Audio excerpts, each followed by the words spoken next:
If you're fat, you better have been fat. If you got fat, I don't respect you.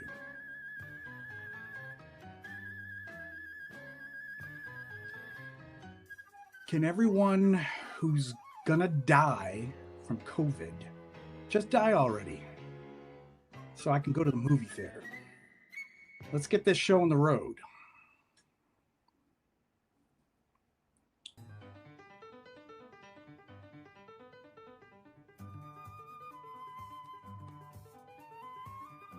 And my favorite, I used to have depression, and then one day I decided to just stop being a little faggot.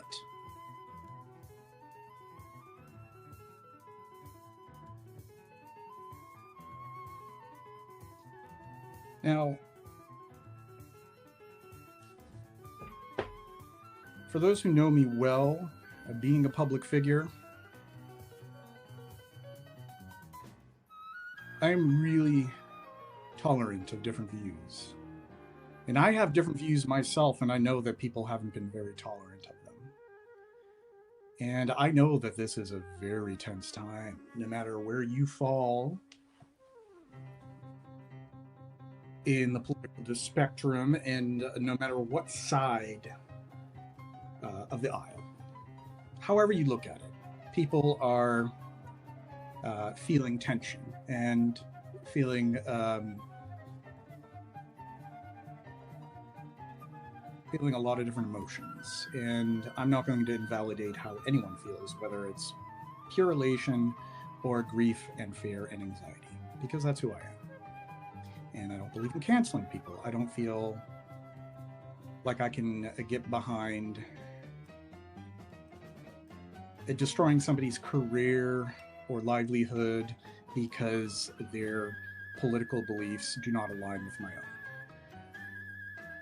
It's just not what I believe in. However, it is one thing to disagree with others and to have opinions or views that may not align with your own. But it's another thing to use that with vitriol. And the tweets that I read earlier had come from a previous guest of mine, whom I had come to really respect and thought was just absolutely brilliant and charismatic. And she had a lot going for her. She really did. And I came to her defense when I saw that people had pointed out that she was right-leaning. And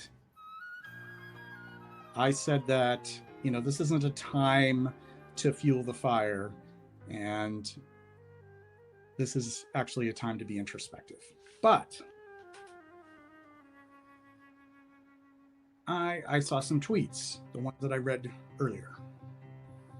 And at best, they're really coarse and in bad taste.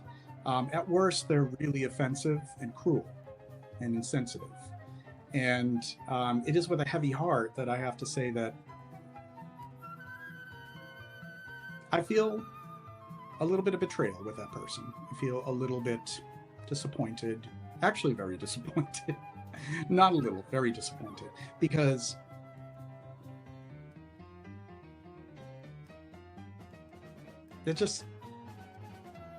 I had depression for half of my life, okay? I hope she's watching, actually. I had depression for more than half of my life, and you know what? Intermittently, I still have depression. And for those of you who aren't aware, I have a partner of 13 years who has stage 4 lung cancer, okay? And he has gone through 15 rounds of radiation. And 6 rounds of chemo. I have seen him sicker than I've ever seen him before. I have seen him gone from being a very strong 57-year-old man to being 60 years old and vomiting in a way that I had never seen him vomit before. In fact, I never saw him vomit before because he got so sick from the chemicals from that chemotherapy.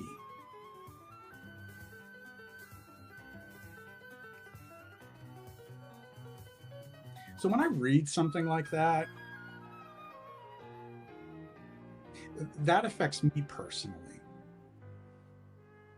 So, you know, depression is not something to joke around about. It's not something to take like lightly. It's not a punchline.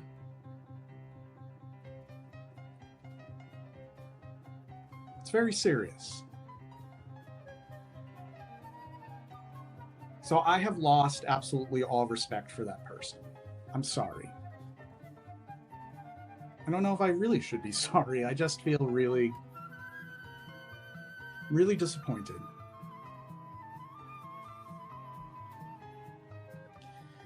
So I'm sorry to sabotage the live stream, but I had to make that announcement because I want to make it clear that I don't condone that kind of commentary, that kind of speech. And I want to distance myself from it. And like I said, I can be friends with people with different political beliefs. Hell, I might have political beliefs that some of my followers wouldn't agree with, and I'd like to think that they would still respect that. But I also know that I'm a public figure, and I have some personal responsibility. And apparently that person does not understand that. And as a result, they alienated themselves from the sizable following that they had. And I hope that that person will choose that same sort of introspection that I think all of us should choose, and think about whether or not it made sense to keep that sort of lowbrow and pretty foul stuff out there in the ether, when a lot of the people who respected her and followed her would be really disgusted by it, you know, like me. I found it really disgusting. So onward we go. I am very happy to have back a very good friend of mine. I've been friends with him for over 20 years. He is a brilliant artist, musician, and perfumer and writer, multiple talents. His name is John Biebel. He is going to be joining me in a discussion for this installment. And I just want to go over some of the things that we're going to talk about. He gave me some great bullet points here on what we're going to be chatting about. First of all, his brand, January Scent Project, he's going through rebranding, and we're going to talk about that whole process. We're also going to talk about the relationship between rebranding and formulations or reformulations. We'll talk about some ingredients. We always have an enjoyable time talking about ingredients. His new limited edition release, Northern Flicker, which I will be sampling live. And we're also going to touch upon storytelling in perfume and the creative process. Where do stories come in? How do they emerge? What transpires from research, and how does one inform that perfume storytelling? And also, for the last portion of the live stream, we're going to talk about some perfumes that we've been smelling lately. So let's move onward onto more positive stuff, positive vibes. Let's get this started. I'm going to take a look at the chat here.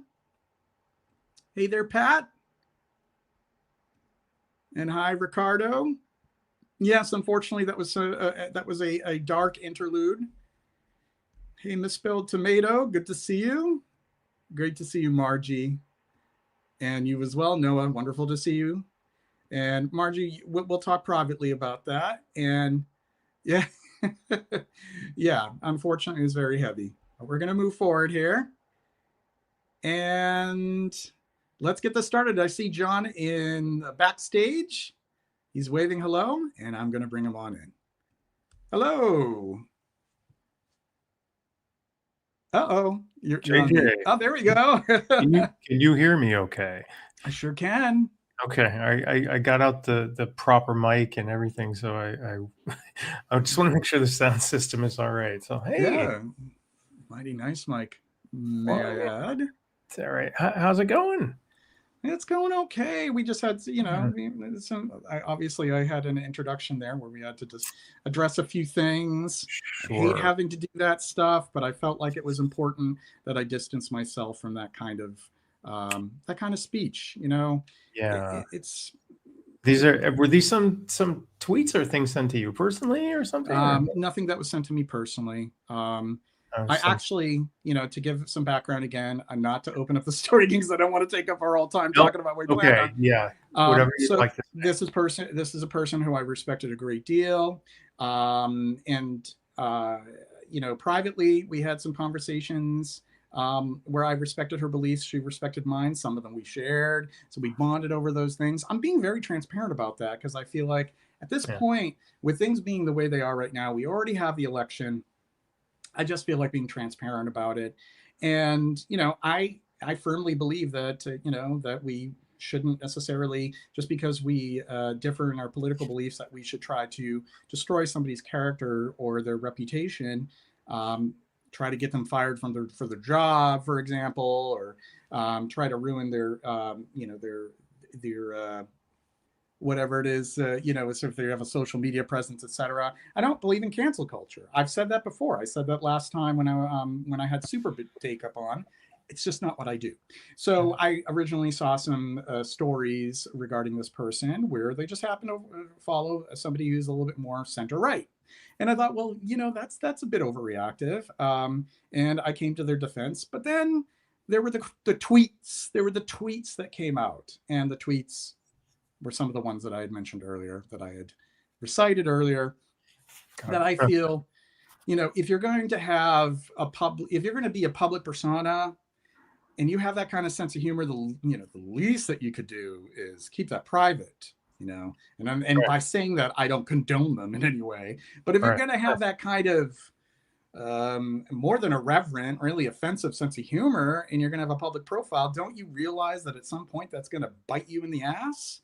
And if you have that kind of sense of humor, and then people are also, criticizing you for your political beliefs, hey, I'm going to defend you for your political beliefs, but I'm not going to defend you for that kind of speech. I'm not going to defend you for saying such offensive stuff because it's insensitive and it's cruel. So I right. was a little let down. I was pretty let down by that, and I felt the need to be open about it because I have hosted them on my platform, and I want to show that I don't, I don't condone it. So that's pretty much it. Um, so Got it. let's move forward with the conversation though. So I want to talk about with you um, the rebranding process. I think a lot of us are excited to see how you rebranded January Scent Project. So tell us about it. Yeah, yeah, sure. Something kind of funny I want to sort of begin that with is this, like, well, why rebrand? And it's the most like simple pedestrian dumb reason ever, which is that I started to run out of boxes, and and as soon as that happened, I realized, like, oh God, it's about time that I actually do something about this, right? So as soon as I realized that I was running out of boxes, I thought, well, I could do two things. I either just reorder the exact same boxes I have, or I completely rethink this. And what I think happens in that process is that you realize, and this happens, I think, with any perfumer, actually anybody who creates anything, is that you learn from little mistakes you made along the way, or you not even necessarily a mistake, but you learn from a process and you thought, oh, when I did that time, I should probably do it this way this time or something. And so I thought, oh, there's all these improvements I want to make. And in that process, when I started to look at, well, how do I want to redo this? I thought, oh man, this is actually a much bigger question than I realized. And it opened up Pandora's box of all different kind of questions, like what size bottle do I want to do? Do I want to change my bottle? And then suddenly other questions come in, like the bottle that you used to have, is it still as easy to get as it used to be before? Or, do you want to still maintain two or possibly three sizes? And at one, I used to have two bottle sizes. I still do technically right now. But they came from two sources. One was from France and one was from Mexico. And, the 30 mil bottles I had, for instance, that's a less secure supply chain than the ones that I was getting from France. And the other thing too is, like, some of these things that you have to start the gears rolling 6 months beforehand. Right. Glass takes a long time to get into place. So all of these things have different timelines, different amounts you have to purchase, all these different things. And so I just started drawing all this out in this great software tool called Miro. If you ever, by the way, hi to people in the chat who are saying hi. Hi, Margie. Hi, Boz. Hi, Miss Beltmate, who I'm not sure who you are, but hello, all of you folks. Anyway, I started kind of mapping out, okay, what are all the things I have to do? What are all the separate pieces? Because there are boxes, there's glass, there's caps, there's labels, there's, all of that stuff. And, as you start to do it, you realize it's going to be a lot of different conversations, a lot of different things to do. And I started to put it on a calendar, and I realized, you know what, in order for me to do this, I will just have to shut down the brand for a while. And it was a hard decision to make. And I was a little afraid that it might alienate some people, or they might say, like, whoa, what are you doing? And I am still getting a lot of comments from folks often saying, are you discontinuing all these perfumes? And I'll reassure them and say, no, I'm not. But I know it's been hard. And even some of the shops that are carrying my work have been, knocking on my door saying, like, when are you going to bring back these perfumes? Because people want them. And I will say, it's been nice because it shows me that people they care about the brand and they want access to the perfumes.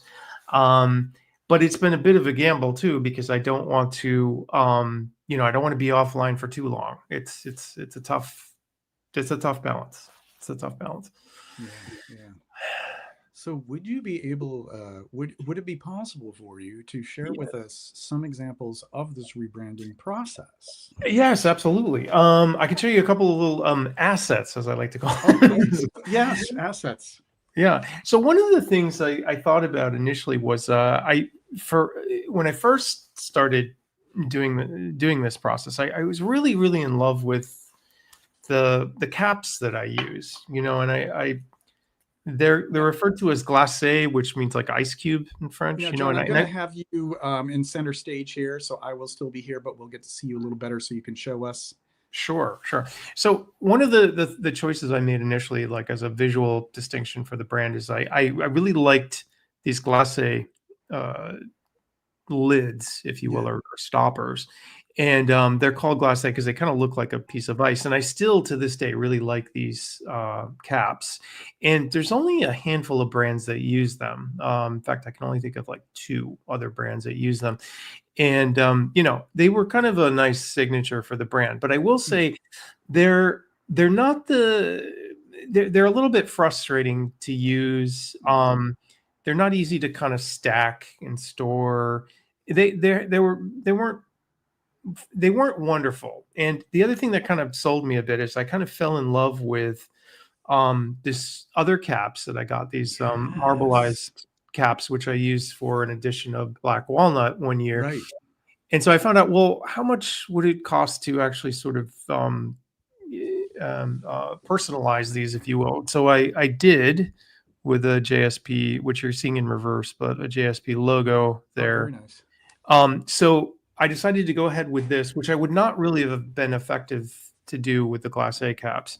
And so these will be the new caps, if you will.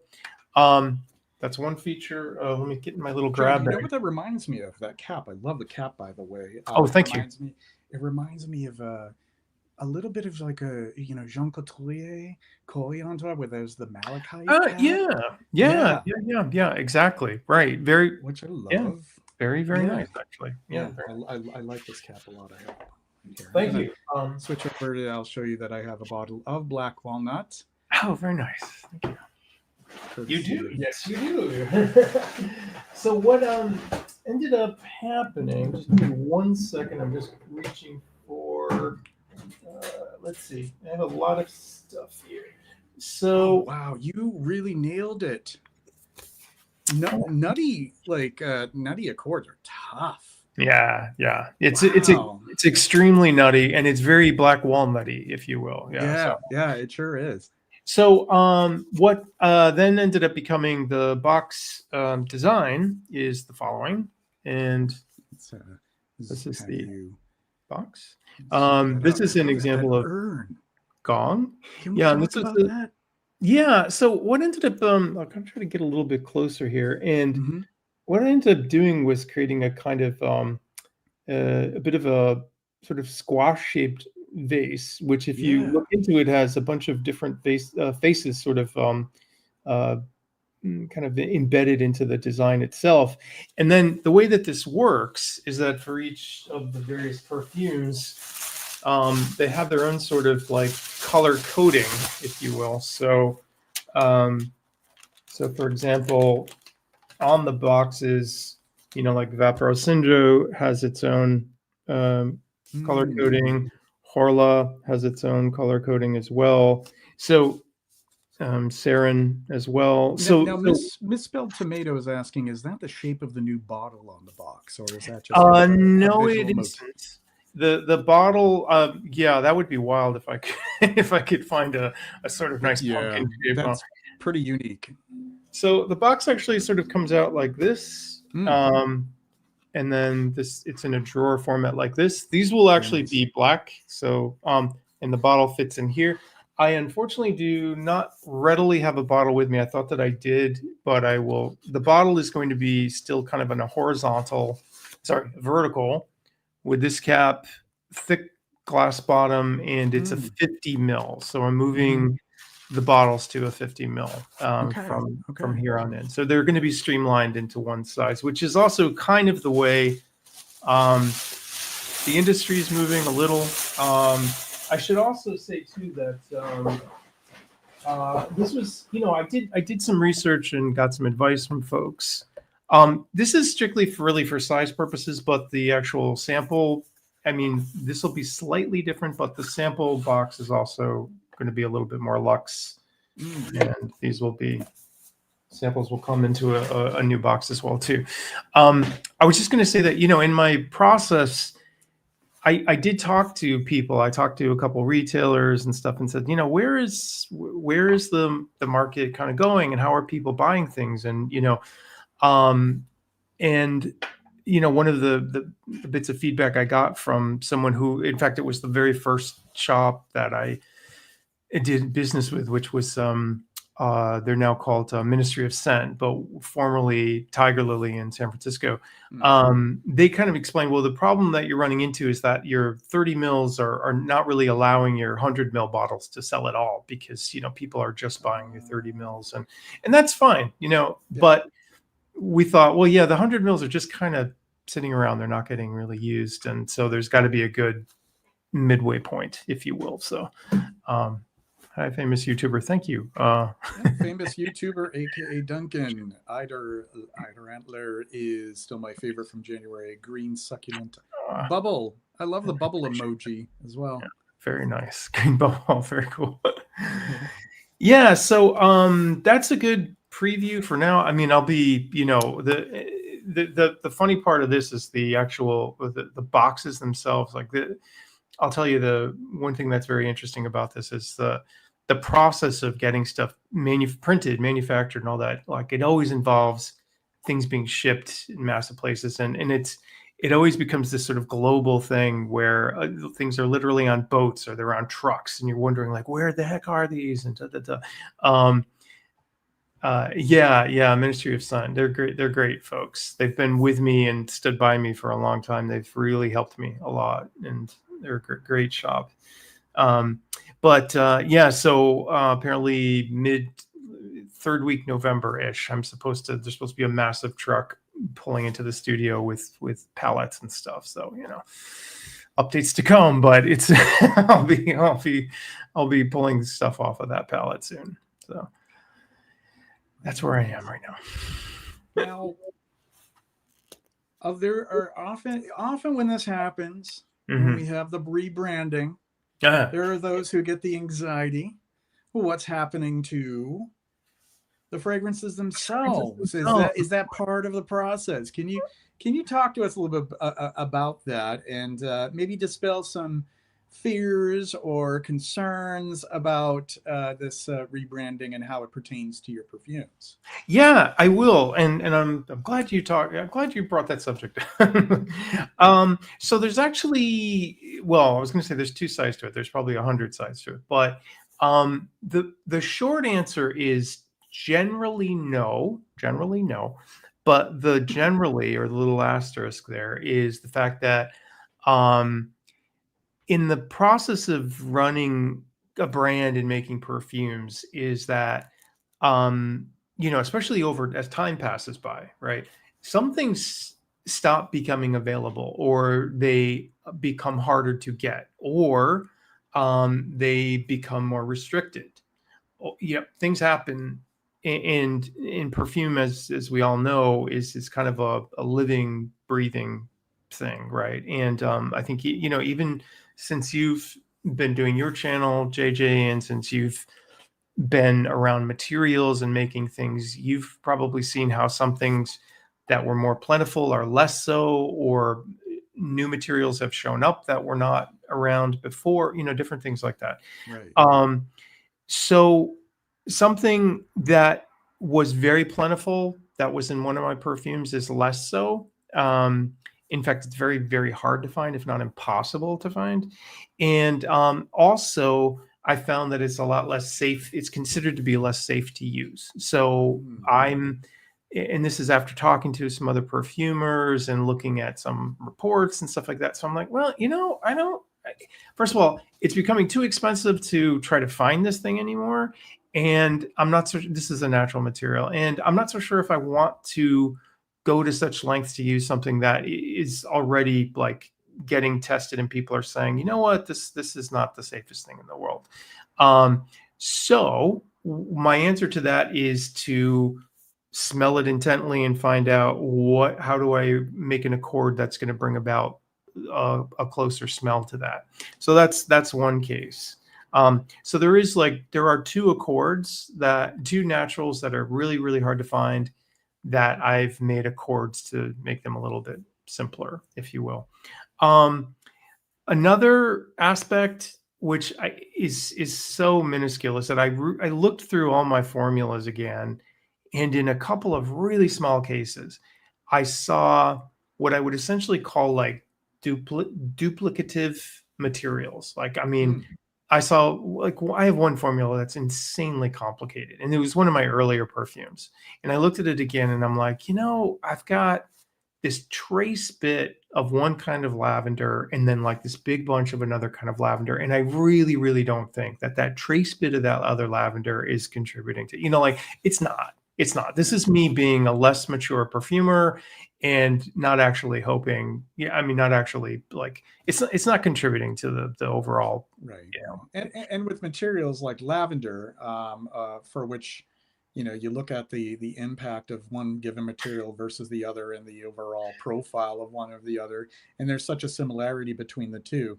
Right. It wouldn't be surprising that, it wouldn't change anything if you were to remove a small amount of one. Just for the sake of streamlining or simplifying your formula. Yeah. Right, exactly. And but what's good, though, I want to say about that process is that, I really had to scrutinize my formulas a little bit more, because I updated all my labeling, and this is another part of the packaging reform, blah blah blah.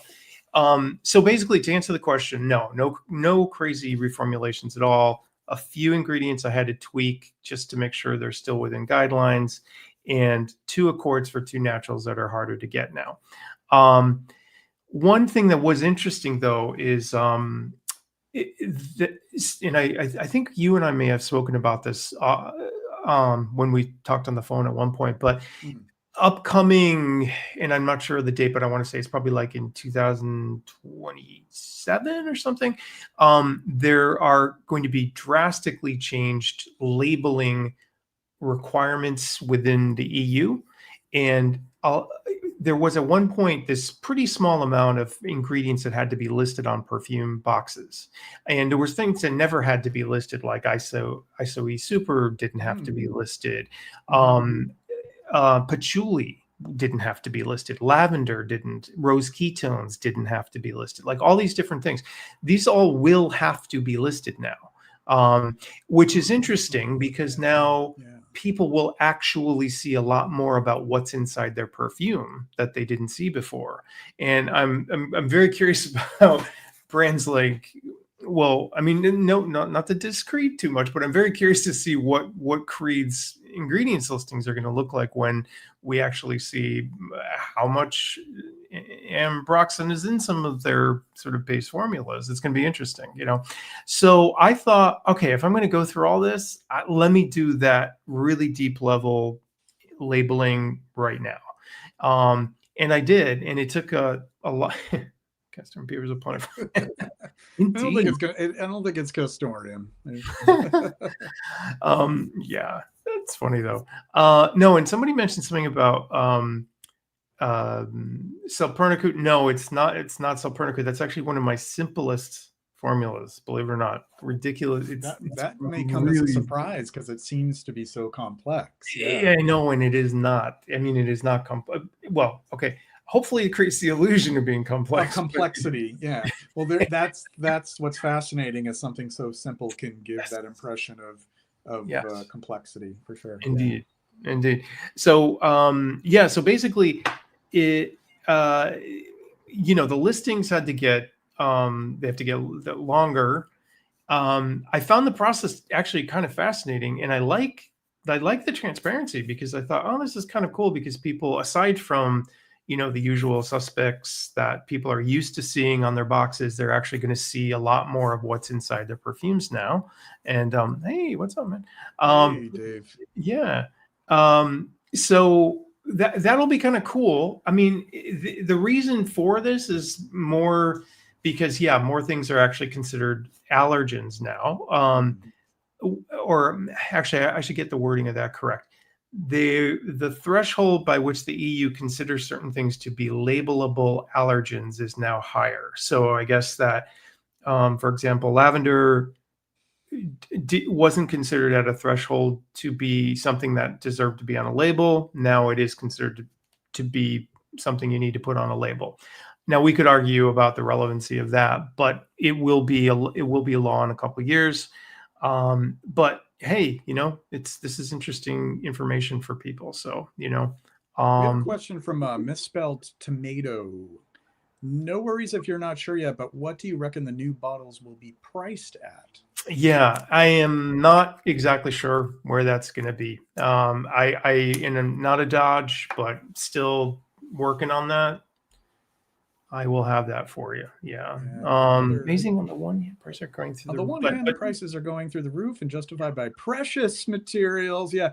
Well, once we have those changes come 2027, we'll realize, how precious are all of them.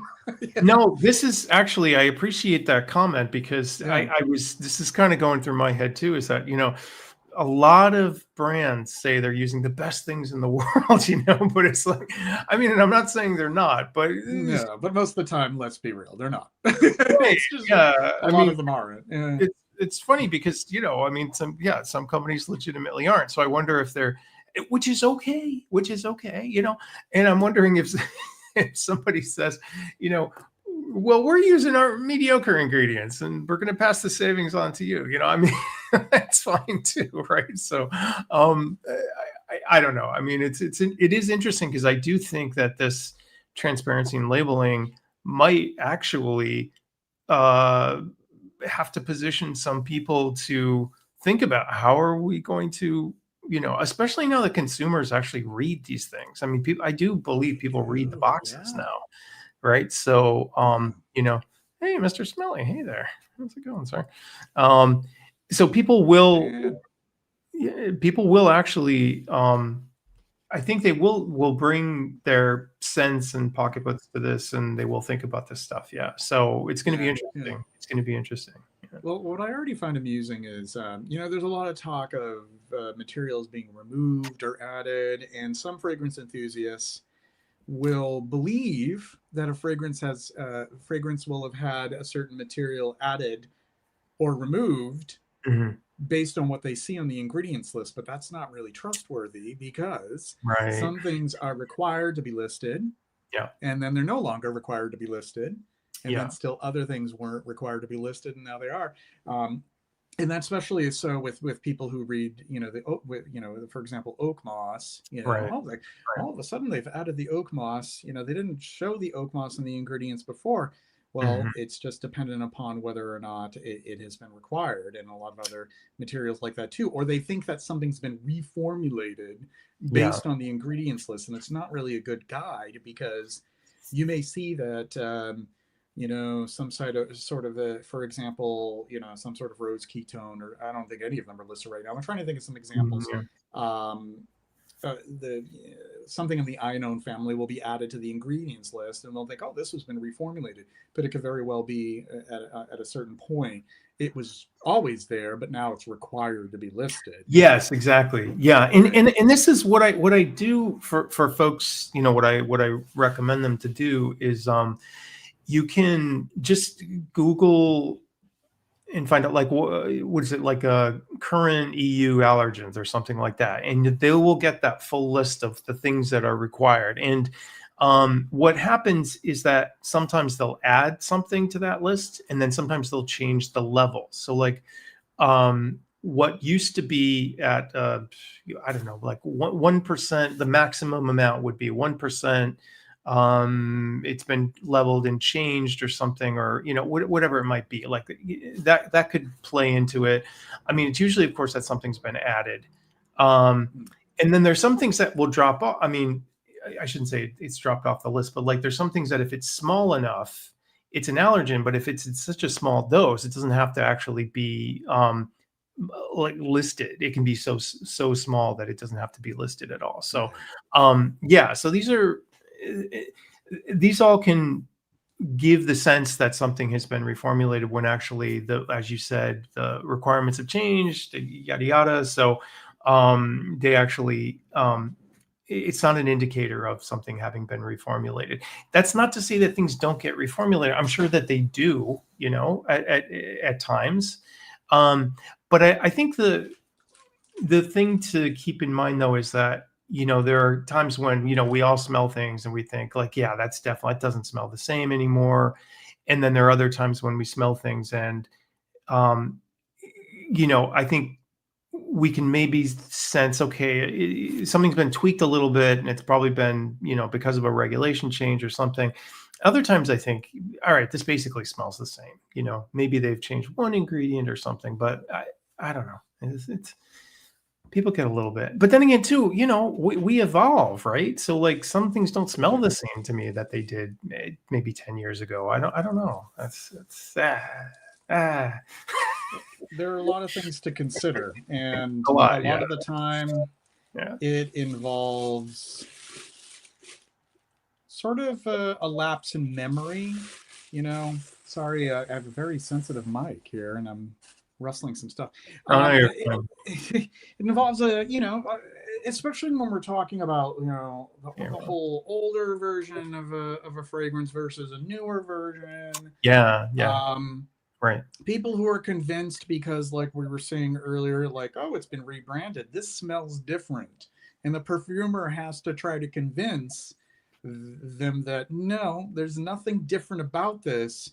It could just be that you're getting the impression of it being different because the whole package is different. It's not Right. necessarily what's in it, what's been compounded. It has not changed.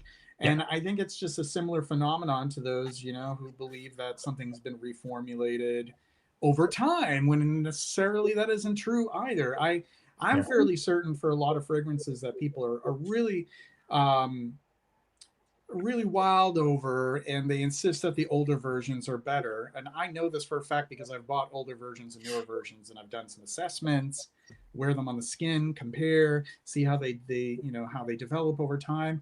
That for all of the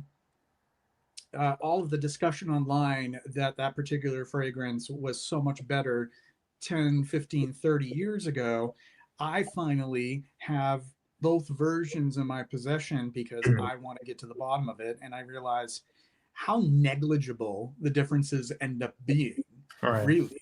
Right. I'm not saying that, there's obviously some fragrances have been heavily reformulated. And that might have more to do with it passing hands and owners. We're talking more mainstream fragrances.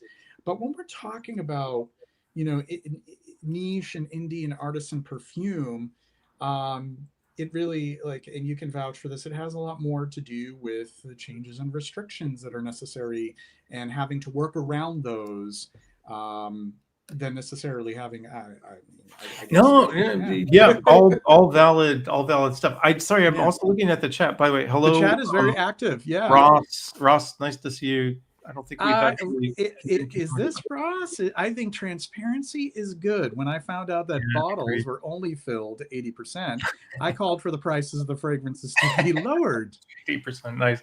by 80%. Ever the brilliant gentleman. Okay, parental advisory label for cologne. I guess Right. Duncan is referring to those ingredient lists. You better be careful. Those things can be caustic. You might burn a couple layers of skin off if you're not careful. I know. Margie has a question for you. What is your favorite perfume outside of your own brand? Margie, I like wow. how she assumes that your favorite perfume would be from your own brand. But it's definitely going to be something outside of my own brand. I'm way too critical of my own. Oh, that's a tough question. Wow. I mean, and the problem with it is I like a lot of perfume, so it's like that's a really I got to think about that one. I mean, right off the top of my head, I can think of a few that I just love to bits. Although it's funny because I just smelled one tonight, which I'm like, oh God, it's so good, and I would want to say it's my favorite right now. I mean, it can't be my favorite because it's way too specific and weird to be my favorite forever, but it's great. But I love Serge Lutens and his work, and God, and then like that actually kind of got me deep into perfume a lot, Me too. Back in, I don't know, 2007, 2008. Yeah, That was like one of the first niche brands that yeah. But I sometimes go back to things that I wore in the past and I smell again and I think, God, this is like Chanel Pour Monsieur, like I just wore the other day, and I thought this is just one of the best fragrances ever made. And and then I was just in that same vein. I was just smelling Christian Dior's Eau Sauvage, back from, was it 1970 something? Was it? Eau Sauvage, I think it was 1960. Oh, 60 something. Okay. Oh, okay. Yeah. All right. And that to me still is like one of the greatest citrus things ever made. Like just gorgeous stuff. Have you ever smelled Eau Flèche, the precursor? No, I don't think, I don't think I have, actually. No. Yeah, you should. You'd really appreciate it because it was sort of the precursor. And it was marketed to women or unisex, like many, Eau Flèche. And obviously also Rudnitska. But you see where he would be headed with both, he was heading with Eau Sauvage and then subsequently Diorella. Should check out Eau Flèche though. Okay, yeah, I will totally. Yeah, so there's loads. There's, and it's usually like there's certain brands too that just really kind of get me. Like I love a lot of the Javoy fragrances. Have been a lot. Yeah, Les Jus Sont Faits. Les Jus Sont Faits is one of my absolute favorites. Yeah, I've that really got me a lot. I love that fragrance a lot. I'm a huge Annick Goutal fan, and I love a lot of their perfumes. It's a lot brands that have really kind of captivated me. One brand that's just really got me lately is and they're niche, like they're a little like but they used to just make candles, and they're called Trudon, but it's written like a with the V, like Trudon. Yep. TRVDON, yeah. Mm-hmm. And but oh man, do they make nice perfumes. Wow. Like, yeah, Mortel is the one Mortel that is I was thinking. fantastic. Yeah. Yeah. Mortel is like just black pepper, Mm. rosewoodish kind of brilliant stuff. Yeah. Mm. They're a really, really good solid brand. But you know what, man, I could go on forever. Of But course, we could go on a tangent later I for an will hour. reveal the most recent thing that I got, which is like, Yeah. it's just like candy. It's freaking fragrance candy. Both of us have some things that we have set aside for the last portion. Some very new, some not so new. I set aside five different things myself. Oh no, So yeah, I got a that's bunch of everybody. crap over here. So, oh, sorry, children's hour, but no, bunch of shit. You got some shit over there, John? I got some shit. I got some shit.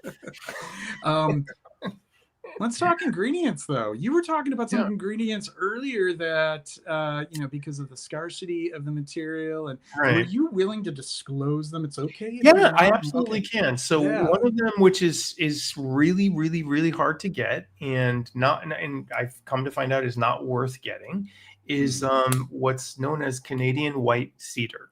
Um, Ah. this is a very hard, very, very difficult thing to find. And one of the problem, and it's the nice part Emily. about all this is hey there, uh that it smells a little bit, there are things that smell like it. All right, so it's not too far from like balsam fir, for example. Mm-hmm. So it's got that nice Christmassy wood. It's a nice Christmassy cedar smell, but it had a particularly nice woody Christmassy kind of smell, you know. Um, but the problem with it is that, first of all, it's really hard to find. And when I visited Sarah McCartney in London and I talked to her for a while, she was telling me like, whoa, okay, there's a reason people are not using this material anymore. And she kind of went into all this research that she'd done, and basically it's got some properties that are not so great, and it's being looked into now. And it's nothing that anybody has to worry about, but it's to the point where like people who were actively foresting these cedars were running into like health issues. So people who were surrounded by it every day Really? for Does it have decades. anything to do with?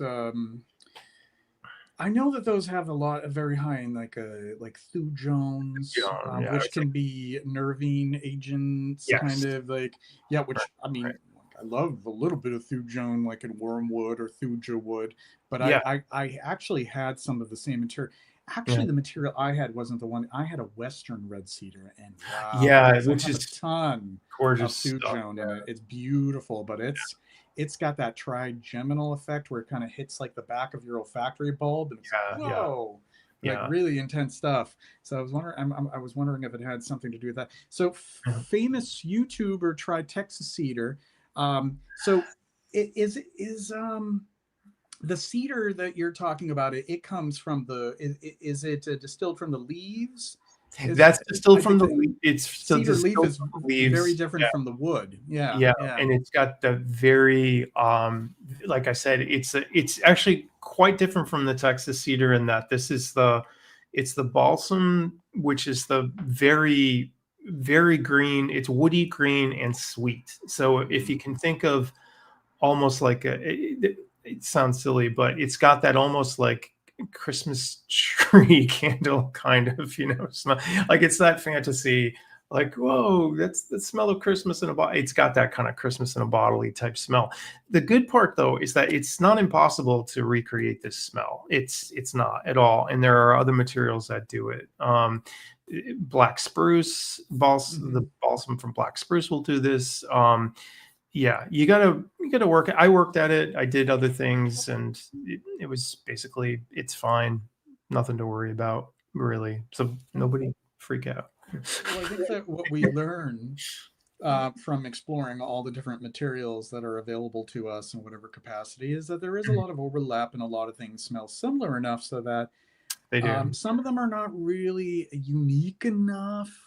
They're, you know, they can be interesting in their own right, but they can be easily replaced. I know from all of my time, especially exploring all different types of naturals, that Yeah. some of them have as close of a fragrant profile, so that should you find that that material was no longer available, or for reasons of expense or economy, you could choose to, you know, stop using that material. Like, I think of a lot of different materials that have a high coumarin content. You know, Mhm. things like, you know, if you can't obtain sweet clover, maybe you can replace that with Leatrix or something. Mhm.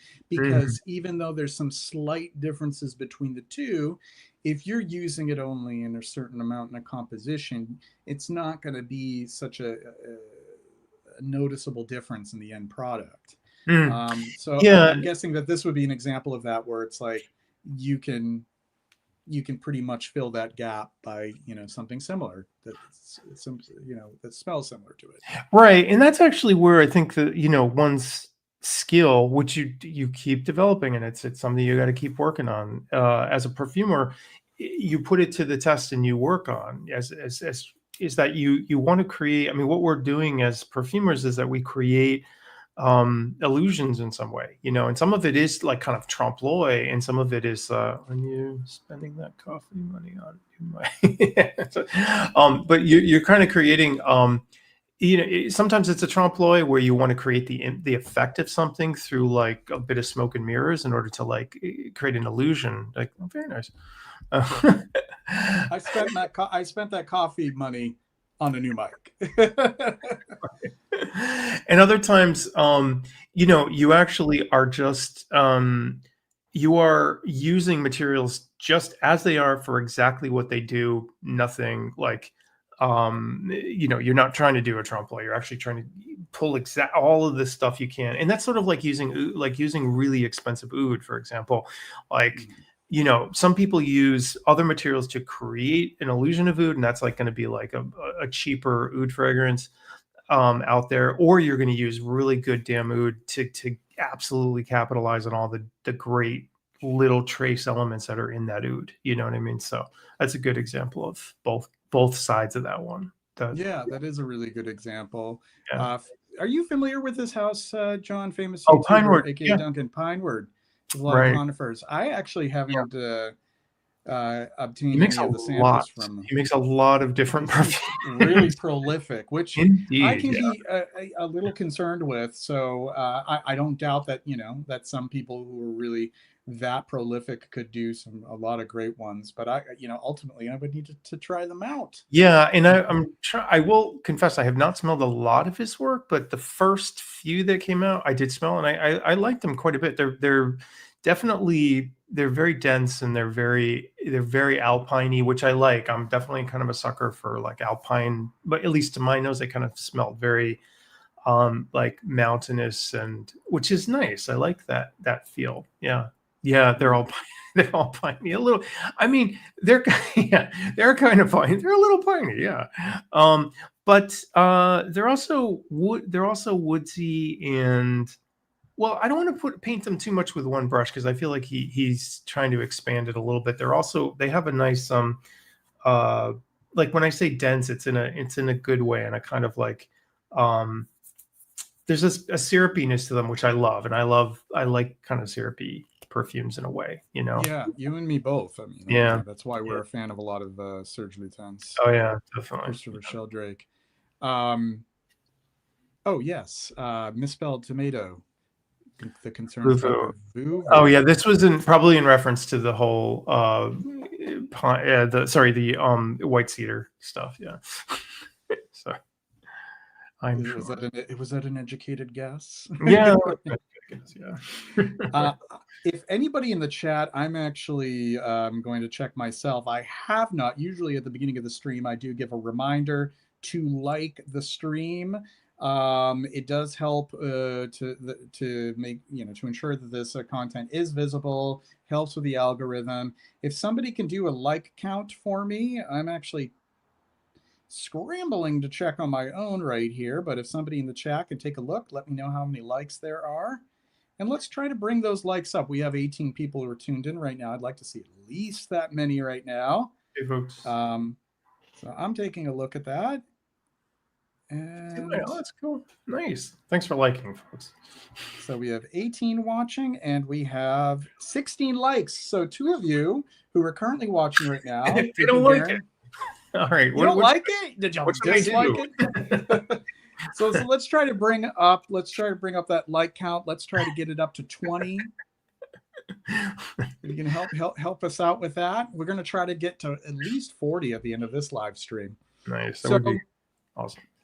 What are some other ingredients that you had on your mind that I'll tell you a couple that, well, this might be a nice segue into the limited edition perfume that I've been working on, which I also have it's off camera, but all of the boxes, I'm doing a really nice box for the limited edition this year. They've arrived. They're there off camera, thank God, because you'd be like, why are there crates in your living room, John? But I have a sample to show you in a bit. There's an ingredient that I have not utilized before, which I am utilizing now. It's powerful as hell, which is fossilized amber. Yes. Yeah. Did you obtain yours from Eden Botanicals or another I source? did. No, I did get it from Eden, and it's something I just haven't used because I didn't, I just wasn't part of my purview yet and didn't really do much with it. What's probably interesting maybe to people out there is they probably heard, there aren't many people who use it. I actually, who just put out a fossilized amber perfume? Oh, Diaz and Durga put out a very expensive, like, I think they called it 1,000-year-old amber or something like that. Oh, and I did see that. Yeah.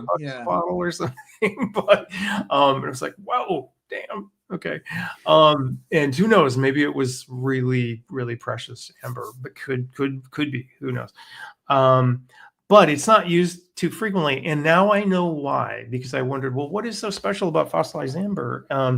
And as you know, JJ, from smelling this is a very strange material. I wouldn't, my initial thought was, oh, this will probably just be a really thick syrupy amber. It is not. It is not at all. No, it is not something that would come to mind. See, there's the distinction between amber as that's outside right there. I heard people are protesting the fossilized amber. So the difference between an amber accord, which I think that some sources say it's because of the literal color when you're combining the vanilla and the labdanum and the benzoin together with some other resins, it's an ambery color, or it's supposed to evoke what amber would smell like. However, fossilized amber, it does not smell like anything. It does not smell like anything that would be used in an amber accord at all. Why don't you explain to us what it actually does smell like? Yeah, so this is actually I guess it's a destructive distillation. So that the stuff gets burnt and kind of like whatever, it just becomes ash in the process. I believe. No, actually, I'm not sure if it is destructive distillation. That may not be the case. Anyway, somehow it's ground up. It's a CO2 distillation, I think, and it comes from actual amber, like from the ground, the amber that you see that's made into jewelry, that type of amber, and it smells like, the first word is smoke. It's smoke. But if I were to go deeper into the adjectives, it's an acrid smoke. So it's like really phenolic, to the point where it's not what you would expect at all. And go ahead, sorry. No, not to interrupt, but just like something that came to mind is, I thought if I were going to put two things together to describe it, it's like, if you think of turmeric, the spice, and smoke, those are two things that came to my mind. Like, I thought of turmeric spice and that, and almost like, I don't want to go too far with this because it doesn't smell like asafoetida, but it's almost got like, if you were to take like a tiny hint of a little tiny piece of asafoetida, which is that really dank almost And like that sulfurous leak, like smells yeah, kind of yeah. like leeks boiling.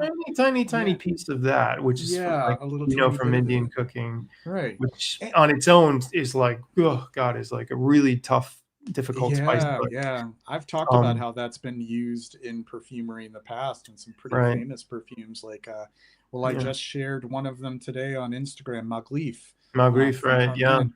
yep, yep, Jean-Carl used the oil of asafoetida yeah, in a homeopathic dose, but even that, yeah, it's just so potent, and very what it much, does yeah. is it really outlines that yellow greenness of the galbanum and Yeah. the stemminess that he wanted to It's a very create. interesting Yeah, inclusion in that perfume, definitely. So yeah, so anyway, it's a little bit, it'd be great to it's a great thing to get your hands on and to actually smell. And Eden, not Margie, it's actually really interesting smell. At first, I got to say, it was really hard to know what to do with it. And I I had a bottle that's been, frankly, it's been sitting around for a long time. And in fact, this stuff could sit around as it is for forever, and it'll be fine. Like, it's yeah. that, it's It a already has been sitting base around note, forever, so indeed, and it's a base note. It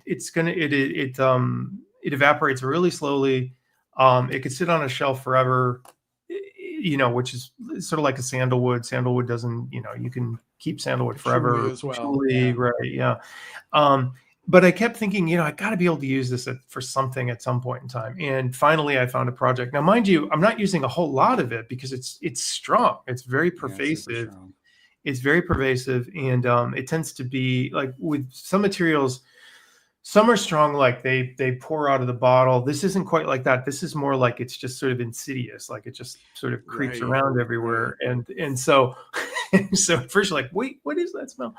Um, so I just used a tiny bit of it, but it's got just enough character to add what I like to think of as like that little bit of a fire from a fireplace from way off in the distance, kind of a feel to it, you know. Yeah, yeah, yeah. It is fascinating when something can have that kind of power to it, but it's a power that, like you said, it has that insidiousness. It sort of slinks Mm, outward, right. and it surprises you. Yeah. It's like the exact opposite of, say, something like a like aldehydes, which is your bam, or woody Yeah. ambers, which are just like like Yeah. Which are, right up your nose. But yep. yeah, Yep. you're right about that one. It is pretty powerful stuff. And I remember at one point early on in my journey, I was studying doing amber accords, and I got it thinking like, oh, this would be perfect Yep. because it's Right. Yeah. actual amber.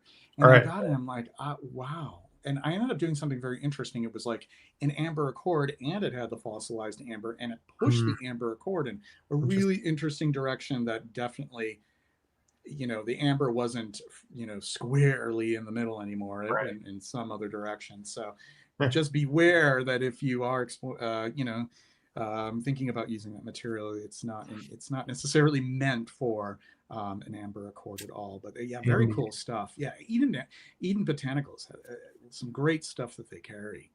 Yeah, Definitely. absolutely. They do. They do Yeah. have some really nice stuff, and they have a couple of particular things that are good. Like they have an American clary sage, which is much Mm, better, I think, than their French clary sage, believe it or not. really? And yes, the American clary sage is gorgeous, and their Now, is that the absolute or the oil, the essential oil, or? it's I can't recall which one it is right offhand, but I know for some reason when I put them next to each other, I was like, whoa, why does for some reason the American, there's not many, but some things in from the US that smell better. I mean, not much. They're usually conifer based stuff and a couple other things, but the clary sage in particular was great. And what else smells really good from there is their the geranium absolute that they carry is That's some particularly good gorgeous. stuff. Yeah, yeah, Oh really God. nice. Yeah, it is Yeah. so saturated. It is. I think we both love geranium in general. Yeah, Um, very yeah, and much I've so. I've grown rose geranium plants. A specific one that's used in perfumery. And God, when you just crush the leaves, it's just Yeah, heavenly. yeah, Buy me a coffee. Forgot to add this before starting the stream. Usually I have this pinned. So Forgive me that the link is not actually in the chat. The link is in the description, though. Buy me a coffee so I can upgrade my mic. I can upgrade it to one of those professional Sures that podcasters have, you know. And then you can be even more impressed. You can feel like your money's going to a good cause. So buy me a coffee. 6 cups equals a sample pack. 12 cups equals 4-bottle grab bag plus a sample pack. US only, please. And the link for my Buy Me a Coffee is in the description. Usually I get the link and I put it in there and I pin it. But yeah, just look at the description. Do a drop down. It's right there. And it'll take you to the Buy Me a Coffee site. So what's the next thing on our agenda here? Northern Flicker, which I have right here. Oh, nice. Yeah, I've color. got mine. I got mine as well. So I should probably get out a little strip here. Look at that beautiful color. Do you know, I saw this fragrance that was released by Estee Lauder. It was part of a trio. So there was actually Pavillon, Celadon, and White Linen. When there was first released, it was actually part of a trio. They discontinued the other two only a few short years afterwards, but White Linen ended up being the success. And Celadon was this color. Oh, nice. It was actually the same color, so it reminds me of that. Not that it would smell anything like it, but I'm actually doing this for the first time. Oh, great. Okay, very cool. Ooh, I'm already. Oh, you know what? Actually, when we had dinner together, you had me smell, I think, like one of your prototypes. Yeah, I gave you a version of it. Yeah, which you smelled, and this has changed pretty significantly since then. I gotta say, it's definitely changed. I'm smelling something very nice in it that kind of reminds me of the Robeterre base, Robeterre Bois de Lan, which you don't have to tell me if you used it or not. If you like, there is no Bois de Lan in here. But it kind of reminds me of that, though. Because you know why? Because you use pine absolute, and Bois de Lan has pine absolute. Don't you have pine? And that's what results in the color. Because pine absolute does have this brilliant green color to it. Putting it on a scent strip and then putting it on my skin, I don't really have like anything else to apply, but I'm putting it on my hand right now. Yeah, sorry for you folks at home that I can't. I'd love to, let you. Smell-o-vision is not here yet.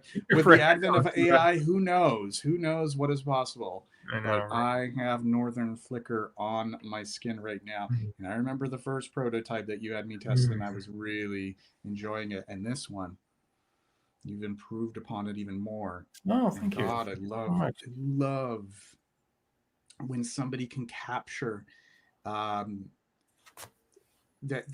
capture woods and capture coniferous woods in a way that doesn't necessarily lean on some of the same tropes. Often it ends up being some isobornyl acetate with some naturals and some cedar to mix in, and some balsam fir and some aldehyde, C12MNA, and all that. This is evocative of sort of like when you freshly crush needles in your hand, or if you're a kid or an adult like me, and you find that there is some of the exudate, the resin, just coming right out of a pine tree. Nice. And that's what comes to mind. You take some of that pine sap, and some of it may have oxidized a bit, and it's a little bit hardened, and it's a little chewy, and it's a little kind of granular, and you can kind of, it isn't as sticky, but you can kind of roll it in on your fingers, and it's such a great smell. Like Eastern white pine, for example, which grew all around my house when I was a kid.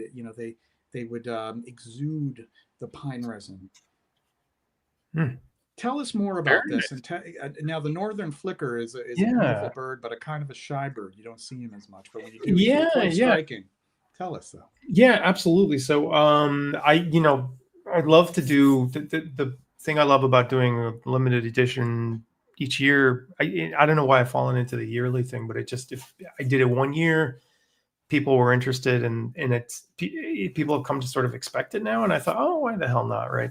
The reason I started doing them is just because it's a good way for me to use rarer materials that I can't use for wider productions, So and it becomes more like it's more effective to do a smaller run of something, and it's nice to be able to do that for people who like, I don't know, kind of like a an item that is going to have maybe a slightly more precious the best ingredients in the world. No, but something that's a little more a rarer ingredient, if you will. But anyway, this started when I'd gotten an order of stuff from Hermitage, and they're now in Italy. They used to be in the Yeah, UK, they used to be in right? the UK. I used to write for Hermitage years ago. I used to do Right.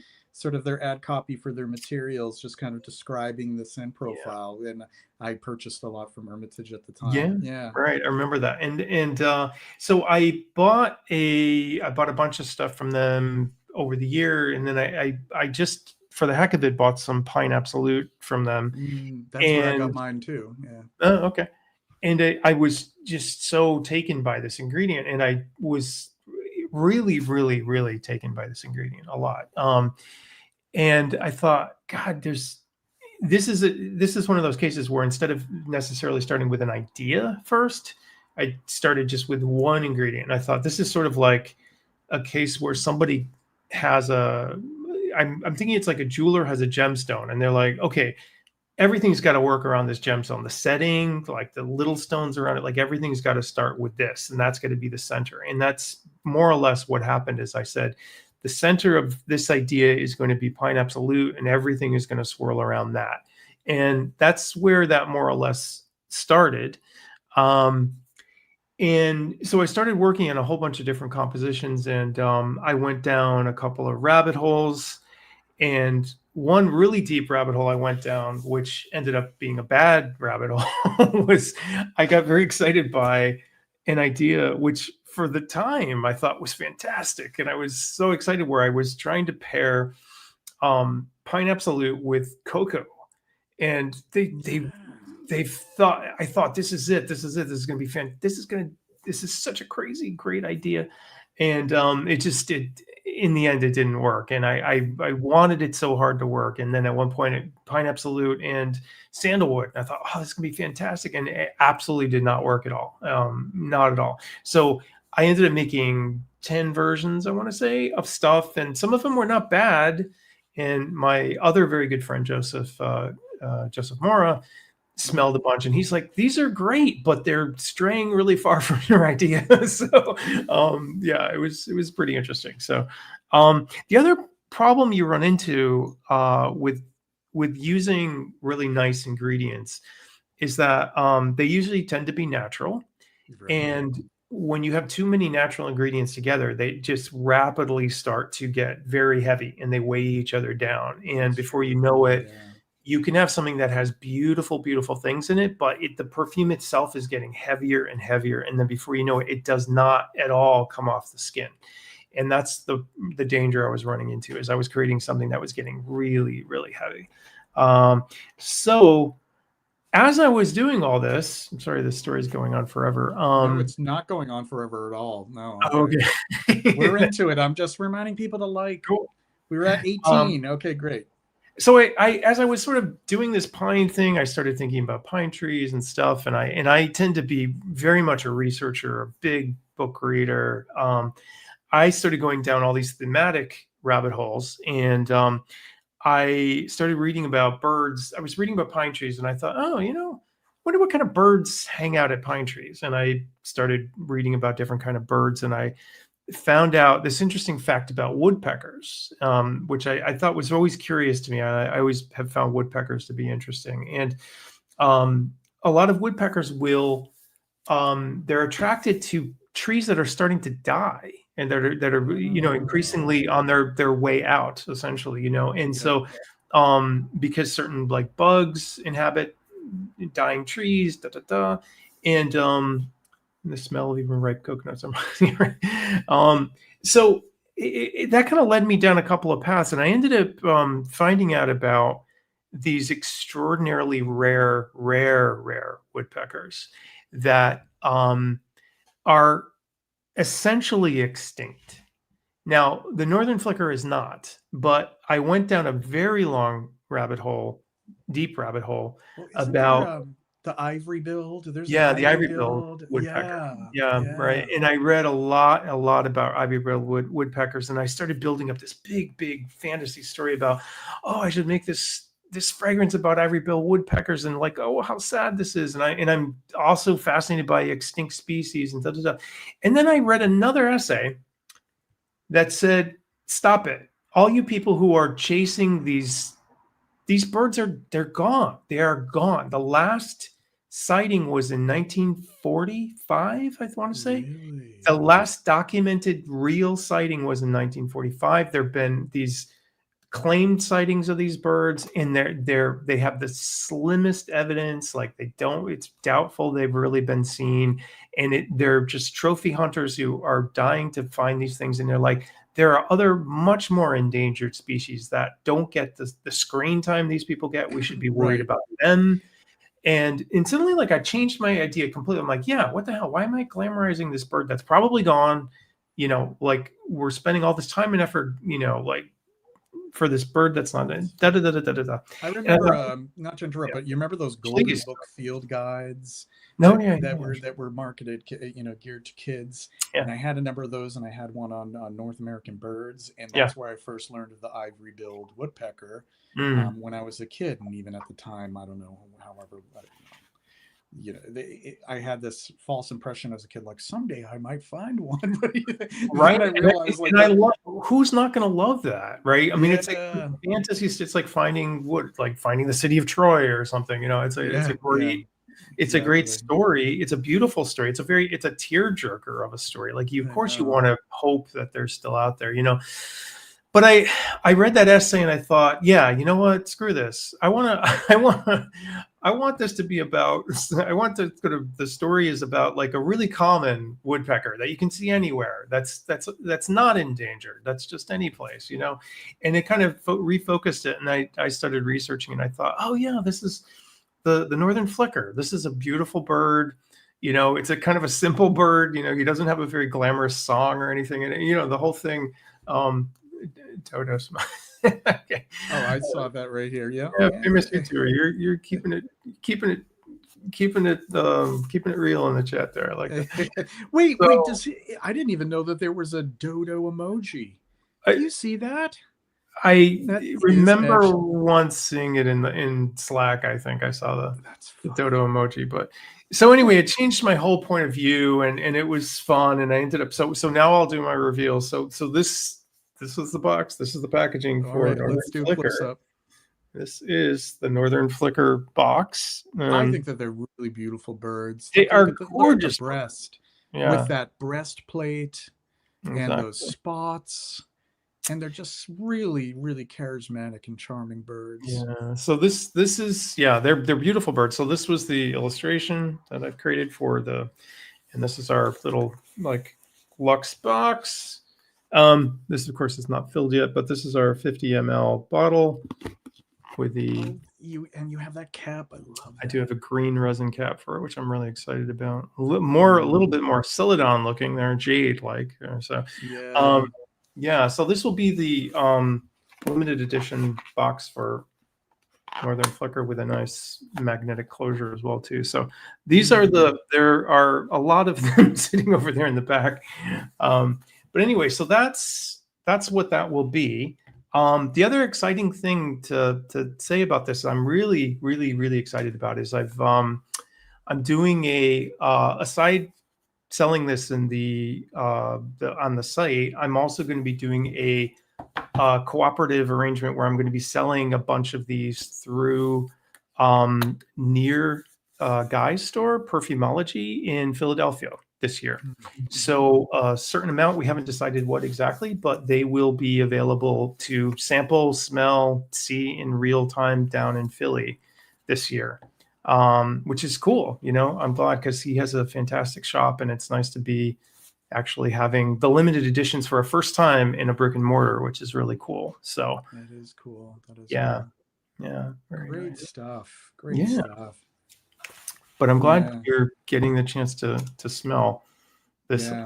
live.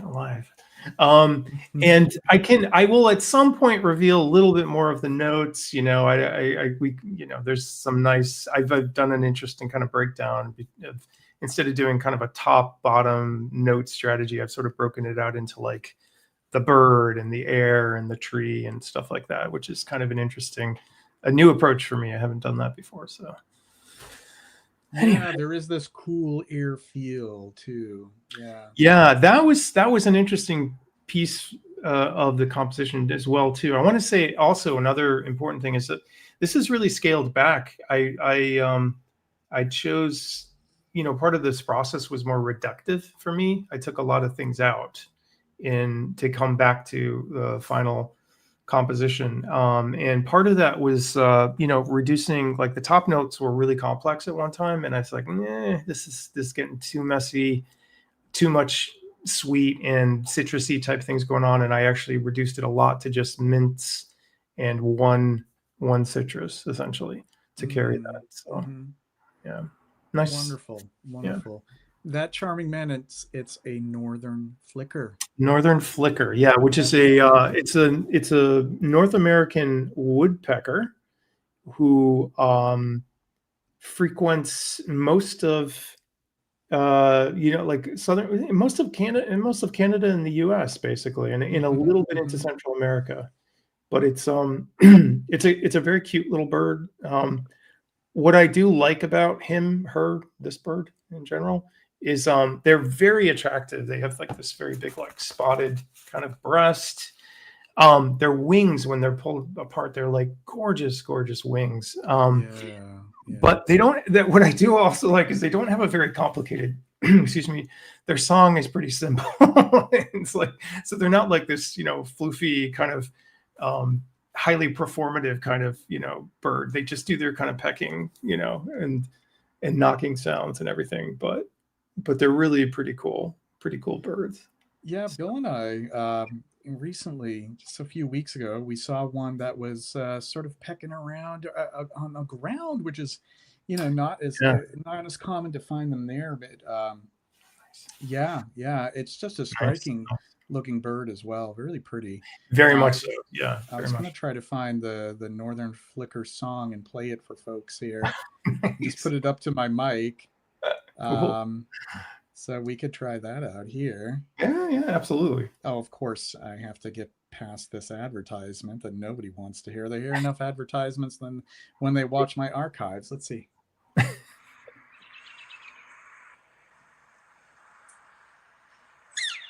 you go. That's it.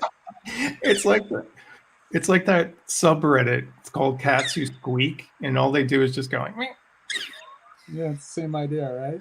He's got one sound. That's all he does. It's adorable. That's all. And it's adorable. It's so adorable. Yeah, it's totally cute. John, why don't we move on to talk, because we have a little over a half hour left. Why don't we move on to the story? Yeah, no, time flies. Storytelling. Yeah, absolutely. I like this idea.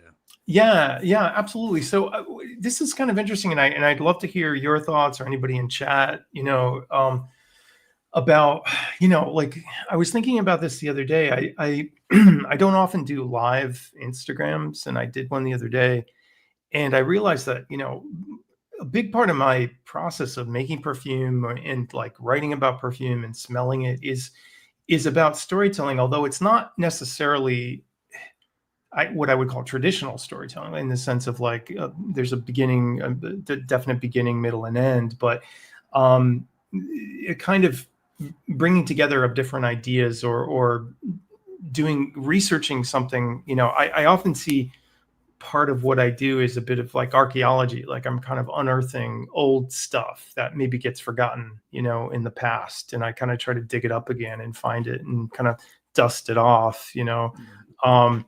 It's kind of important to do that stuff. And one of the things I was talking about in this live is I've done a lot of research about whales, and particularly like whaling culture, which was really, was so interesting and kind of brutal and tough, but an important part of our history.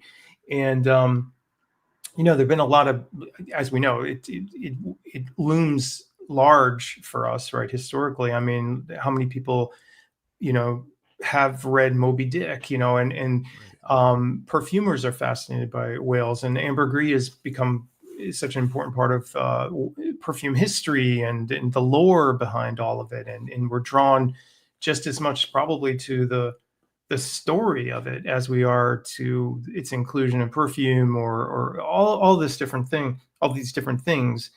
And it kind of made me think about how perfume generally likes to tell stories, and I think that, there's really sometimes some really good storytelling in perfume. Other times not so much, and that's okay. And sometimes perfumes don't really even have to have a great story. I'll give you an example though of almost like the opposite of storytelling, which can still be interesting though. It's like when that perfume brand Ether came out, Aether, and their whole concept of storytelling was that they were making completely synthetic perfumes.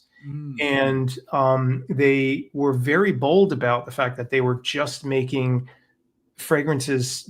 They would just tell you exactly what it was. Like that one perfume was, if I recall it now, was based almost completely on stamone, and that it was stamone was the basis of the fragrance. And they talked a lot about we use synthetics and we try to create nuances of different things, but we're not trying to imitate nature. We're making nuances about synthetic things. And it was a very interesting story. It wasn't dramatic. It wasn't like I'm walking through a lemon field in the Amalfi Coast, blah, blah, blah, blah, blah. It wasn't that kind of a story, but it was an interesting, compelling, weird story nonetheless. I'm getting the feeling that people want us to talk about frogs right now. Oh, wait, what is it? I want to do a scent of a frog. When will zoologists do a scented frog? Frogs smell. Frogs smell like mud, I think. Very unique mating call. Frogs have very unique mating calls. No two species sound the same. I mean, it is zoologist. I mean, he may have, for all we know, he may have like a frog perfume in the works. I mean, like I'm sure, Victor, Victor is, from what I know, works really far in advance, so he could have briefs written for unicorn. I'm totally guessing. So Victor, if you're listening or watching, like, I'm not taking your unicorn idea or something, but he could have a brief for God knows what. I mean, who knows what he's got. Stories and narratives are well paid money for, not rare ingredients. Yeah, it's a great point, and I think there's some fantastic stories out there, and even some of the more traditional stories, like when I've smelled something and then I've seen a pairing of it in a really weird or interesting new way. I thought, oh wow, okay, that's a new take on an old trope that's been kind of interesting to do. Something that's kind of interesting. I was just talking again with my other friend Joseph.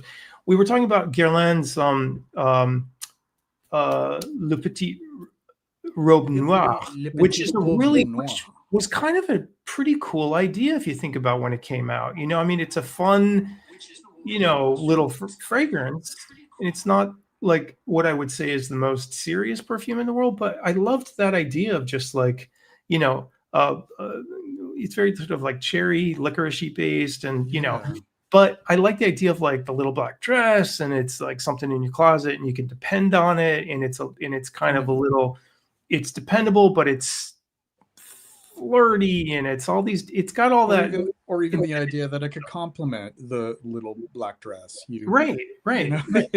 It was what to wear with it. Yeah, it was a really cool idea as a concept or a story, and I mean, I think there's maybe 7 flankers to it now, probably, but it's kind of a little crazy, but it was a cool story. I liked that a lot, actually. Right. So I think storytelling is valuable. I'd love to see more of it done.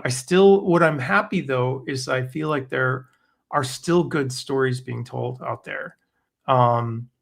Iris Torta Fee is promoted Guerlain lipstick mark left on a coffee cup. See, now I like that idea. I think that's actually that's not I like the idea of a lipstick mark left on a coffee cup. That's pretty cool. I'm okay with that actually. That's not bad as an idea. Yeah, I mean, obviously some could be more complicated and whatnot. I mean, I hate to keep going back to Serge Latin, but like, if you read some of his briefs, I mean, they're just like freaking crazy. They're off the freaking wall. But which I love. Trip. Yeah, some of them are nuts. They're freaking nuts. I mean, I don't know if you've ever read the brief for De Profundis, but that is nuts. Seriously, you need to read it. It's crazy. I recall. Yeah. It was almost like I had to divorce myself from it to appreciate the Profundis again. Yeah, no. Sometimes I first read it, I was like, this is crazy. But then his there's a brief he wrote for Nuit de Cellophane, which is not that crazy, but really beautiful. And not even beautiful is not the right word. It just it made a lot of sense, like thinking of the perfume itself. We really I agree, stories do sell. I think they do. They do.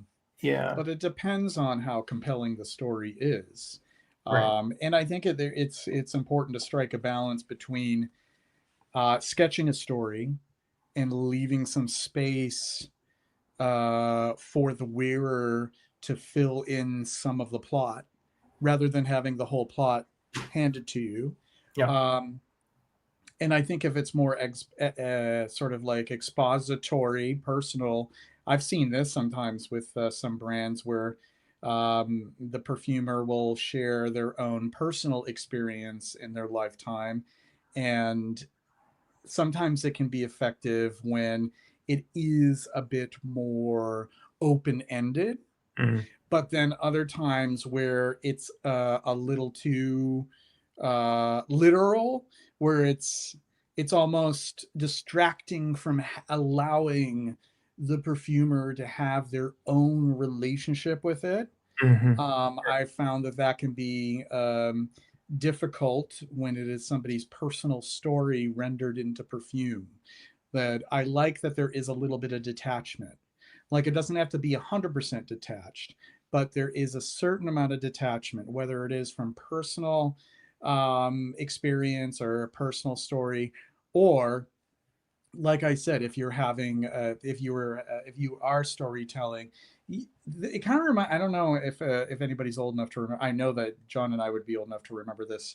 Do you remember they would show this on television during the day, the instructional programming that would be on public television stations? They'd have these little 15-minute programs, and they were intended to be shown at schools.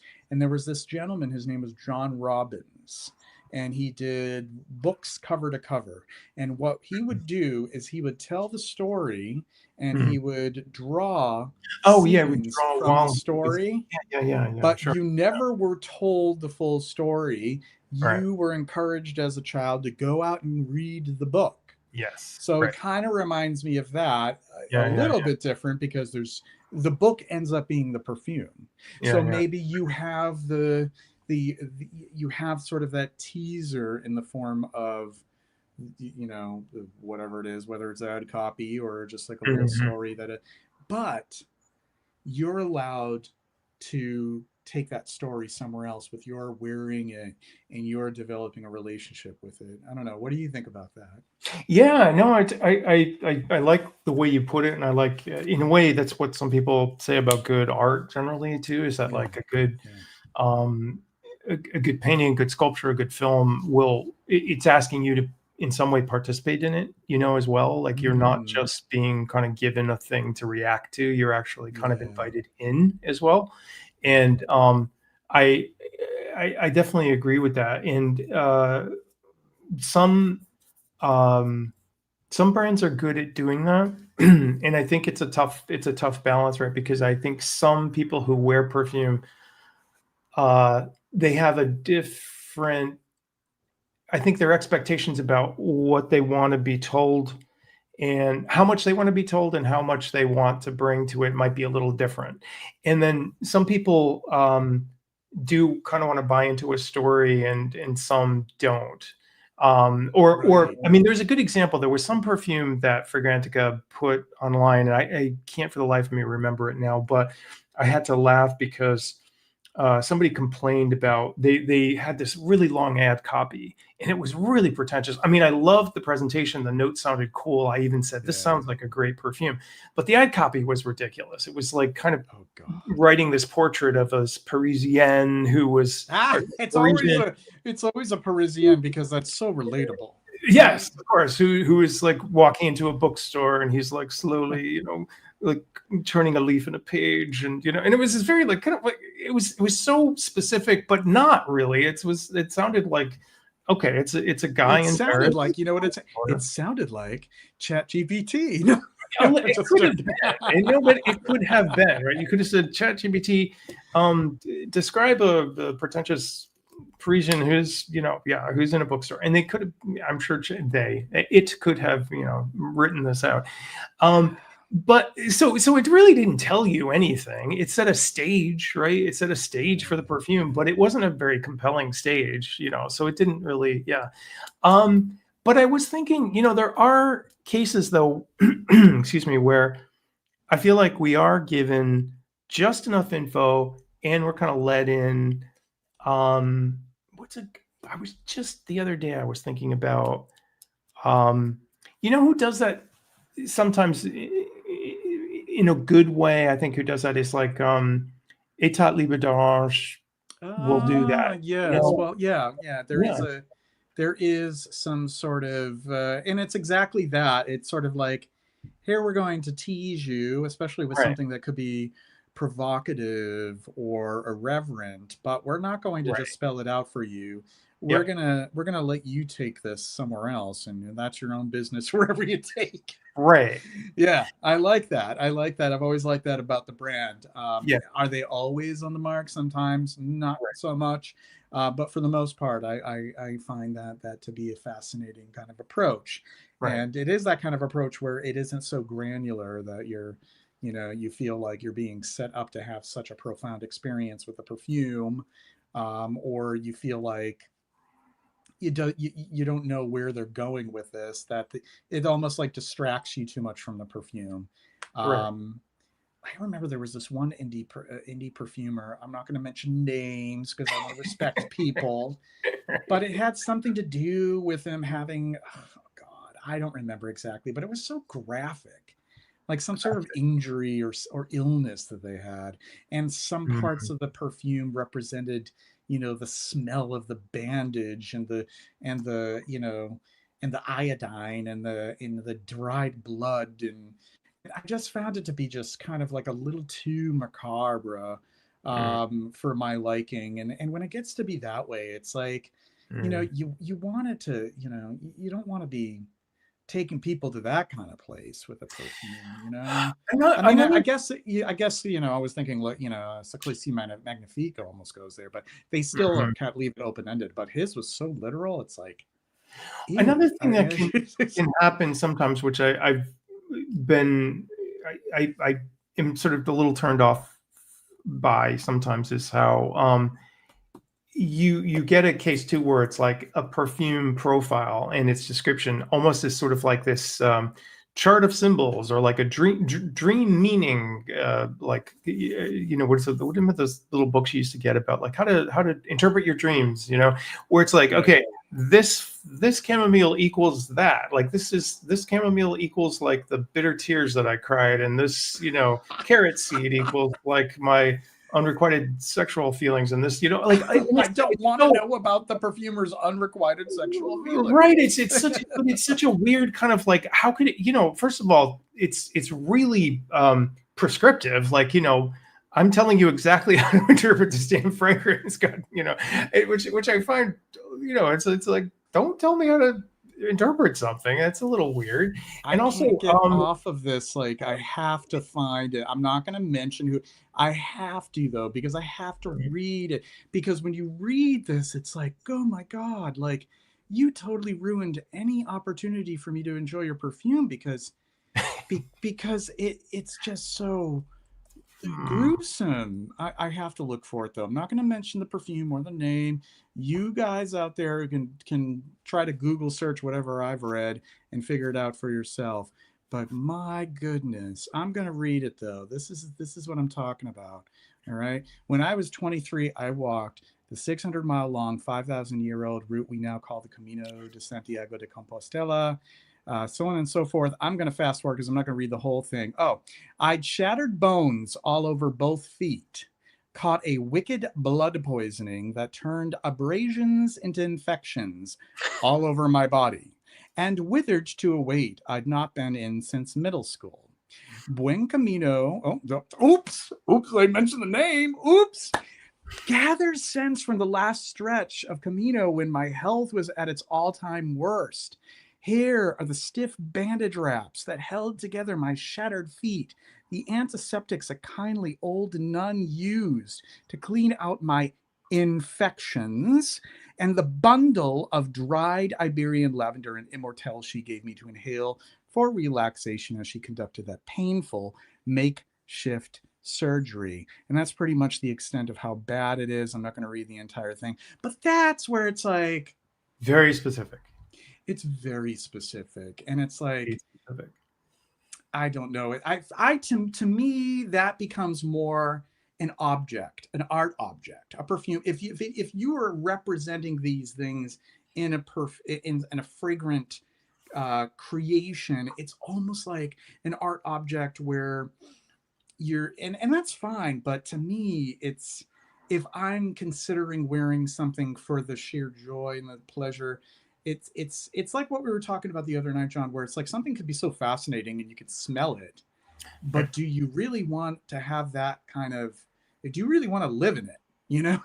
Right. Yeah. And there are some perfumes that they're fantastic as, right. Like fascinating kind of objects that just, whoa, what is this crazy thing I'm smelling?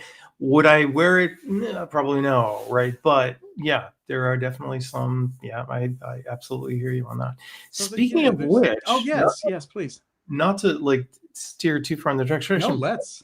However, I'd love to know what things you've been smelling lately that are of interest to you. Why, If there's John? anything.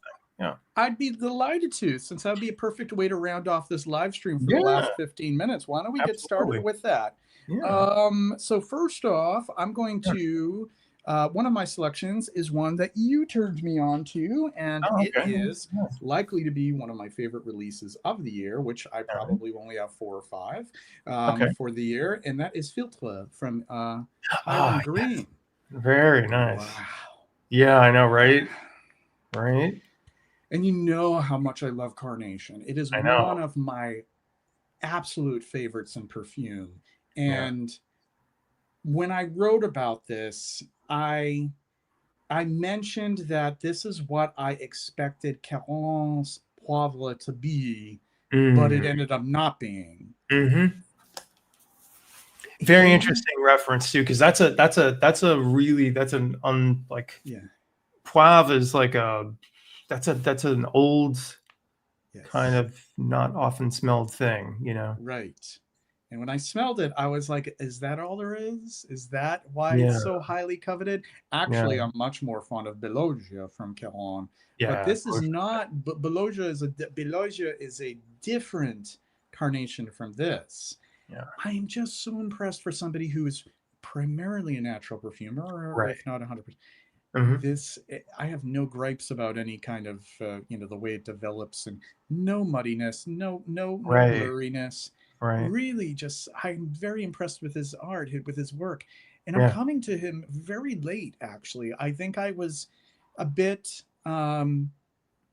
uncertain as to whether I'd even appreciate it, because I had begun to feel like I was underwhelmed by a lot of natural perfumes. So I was like, I'll get Mhm. around to that at some point. And then Right. you sent me the sample, and now I want to try everything of his. And Yeah, then, no, he's his work is oof, fantastic. It's really, really good. And this in particular is just like, yeah, I'm glad you mentioned it because it's such a yeah, good damn perfume. And and yeah, this ranks up with with some yeah, of the most wonderful carnations. I will plan to do a carnation video sometime next year, the beginning of next Very year, cool. and this will be in that video as well. It's up Very there cool. with like the Lorenzo Villoresi's Garofano and Mhm. the Santa Maria Novella and yeah, yeah, it's just really great. And another one that I sampled Mhm. is Arbole. Arbole. Yeah, Oh God. very good. Very good stuff. Yeah, that might be my next one. So And yeah, what might excellent. be from Hiram. So we'll kind of ping pong back and forth. We'll have to Yeah, share sure. yours. So I'm this is the one I'll just start with the big old, like I said, there was something I should be um something I said a candy, like just pure friggin' candy. So Yeah, I yeah, you were mentioning that earlier. got something. I kind of went with my heart with this one, and you know how it's like when I heard the name of this perfume, I'm like, oh god, like this can't be a perfume, right? No way. This is, and what a weird idea. Like, why would anyone make this into a perfume? And yet, god damn, this was good. And you'll have to smell this, but it's Milano Fragrante, which has freaking beautiful bottles, but they're Panettone, Yeah. which I don't know, Panettone. which is insane because it literally smells like It panettone. does. I kind of like that idea because Oh, usually I'm it's kind of like, oh, a fantastic. gourmand, like, Oh, oh, we're gonna. it's But absolutely yeah, fantastic. but if Yeah. a gourmand smells like panettone, do you know what I was thinking about the other day? God, Like, it's good. I fucking love fruitcake. Yeah, So no, this is go figure. I'm a fruitcake who likes fruitcake. it's it's Fruitcake. basically like, yeah, it's panettone. But I would love a Um, perfume that smells like fruitcake as well. And panettone is a little, sort of adjacent to that. and this is Wow. and just to, one thing I want to mention too, which it is, I think I mentioned this in that live I did recently. So this was the brand that Alessandro Brun started after, Right? alongside Mask Milano, and he Mm-hmm. very sadly passed away last year. Mm. Early, was it early? No, early this year. Um, I believe they're still going to carry the brands on, which is good, but I am kind of gutted by. I felt terrible about it. He was a I know. brilliant artistic director, brilliant, brilliant guy, um, and a kind person, really kind person. But Right. it's nice to know he left his mark with some gorgeous perfumes that he Yeah. really cared about. But this is just the idea is so, it's so outrageous that it works. Like it actually, But yeah. This that's the is like, kind of gourmand that I would look for, not the kind yes, of gourmands that are coming out right. with these days, like vanilla birthday cake. Like I Right. can't do that kind of I shit. mean, this I, actually has that like weird, like kind of citron-y, like candied citron note. right, It's right, nuts. It's so, yeah. I mean, Like it makes me give laugh me, because it's so outrageous that I yeah. freaking love it. I absolutely love this, and it's got a bit of I'm gonna have to almond in try it, it. and a bit of like it also kind of, it smells a little toasted, because I know you're generally like, I've heard that some Italians like will toast this like regular bread and put butter on it and stuff, and it's Are like, you yeah, serious? I think I'll do that absolutely. next time I have panettone. I'm gonna But try that out. That sounds delicious. it's so like huggable and sweet, and it's like, it's so nice. And am I going to wear this every day? God, no, no way. But, and it's such a novelty. But you know what? That's fine. That's fine. I'll take it out as a novelty for friends and say, you'll never guess what this is. Or spray it around the holidays. You could use it as like a house. I mean, I will Yeah. wear it around the holidays, and without Oh shame, with yeah, no yeah. shame Do it whatsoever. up. I'm gonna look for a well, I probably should be sampling it first, but I will give you a sample first. So give me a just sample first. I want to try I'll it give you a first generous sample of in this. time for the holidays too. Absolutely, will do. Will Love do. it, love it. All right. Yeah. Well, let me move on to What have you got mine. next? Yeah, yeah. I have an incense. I love my incenses. So Yeah, this one, absolutely. Yeah, yeah. um, this is a Côté Maquis from L'Objet. I Oh, okay. will. Not familiar with this at So all. yeah, this is from L'Objet. And L'Objet also has, I believe, like candles and home fragrances and Much. other sorts of stuff. And this is a personal fragrance for the skin of the human, or I don't know, other beings that want to wear perfume. And look at I love the cap here too. This sort of craquelé cap on it. And this is a Jan Nice. Vasnier. Um, And I do believe he uses something called mystical. Have you heard of mystical? It's like this captive material that is is intended for incense. Mystical, Mystikal. AAL. No, I don't think I know that. And Actually, that's interesting. and this is all about aluminum resin in a way that I haven't quite experienced with anything else. As a matter of fact, I'll spray it over here. I'll spray it on here. And beware for those who are very sensitive to woody ambers. And people know that I'm very critical of woody ambers usually, but the way he used woody ambers in this is the way that I think that woody amber, putting them to good use, not putting them to the kind of use that we're accustomed to these days, but it's to really buttress the incense effect. And, oh goodness, wow. It smells like when you first spray it, it really does. He has nailed the smell of aluminum resin when you first light it, when you first ignite it and it starts to burn and you have that little plume of smoke. Yeah.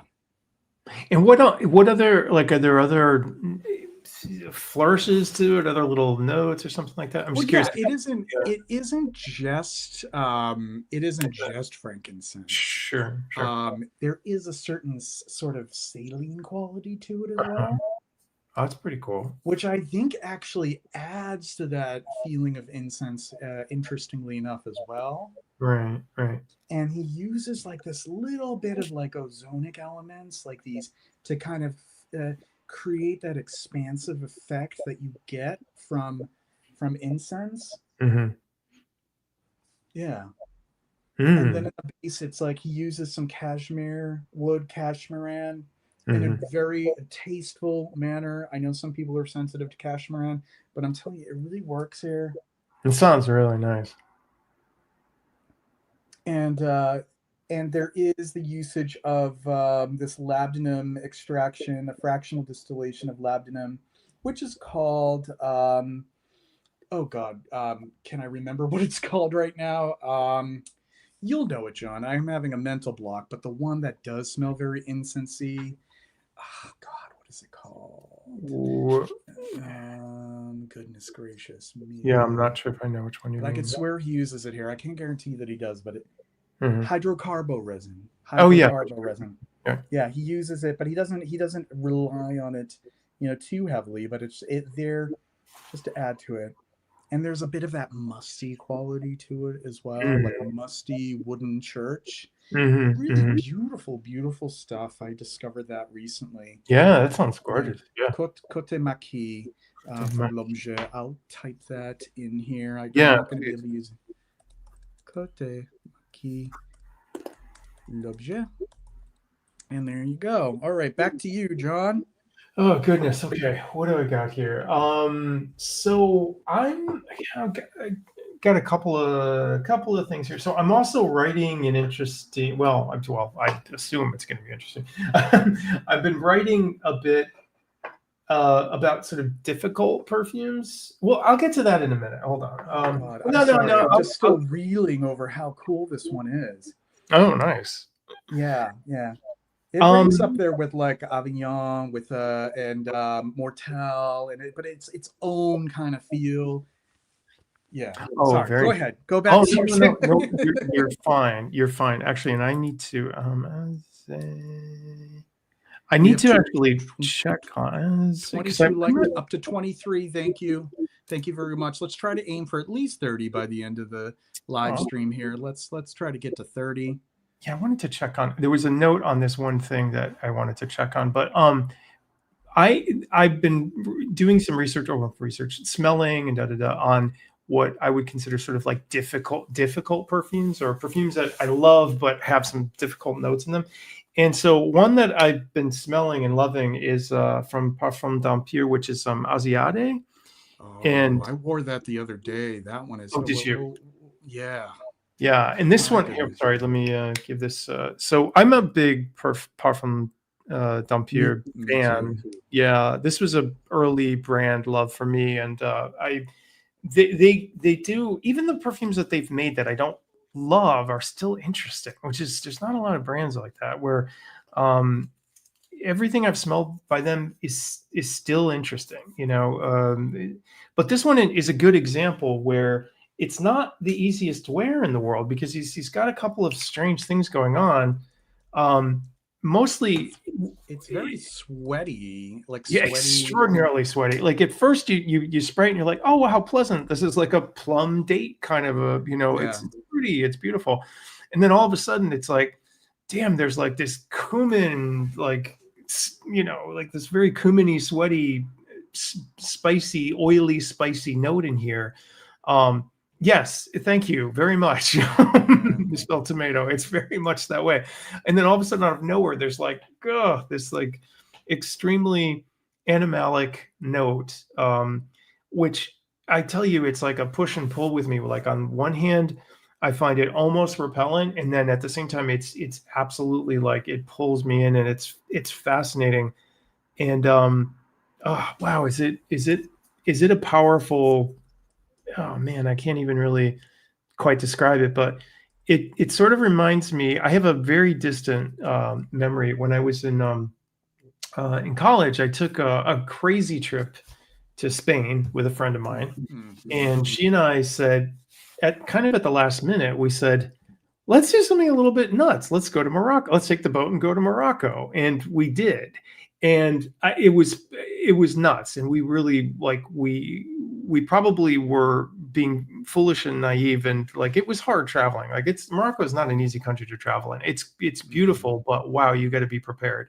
Right. And boy, is that a feast for like the senses in all the best and worst ways. Like, you know, you will smell and see wonderful and horrible things in Morocco. It's really, really crazy. Yeah.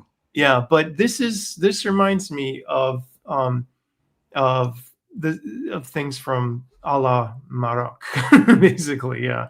But it's a beautiful perfume, and it's one that really keeps me on my toes. Like I've never stopped being fascinated by it. I don't wear it much, as you might imagine. You know, And it's actually caraway in that, not cumin. Like funny because I could have sworn that this was cumin. I could Although I swear swear that this has like cuminal it nitrile. could have cuminal nitrile in it too. Where? But I think that there is actually caraway oil in it as well. Hey, you know, the more the merrier.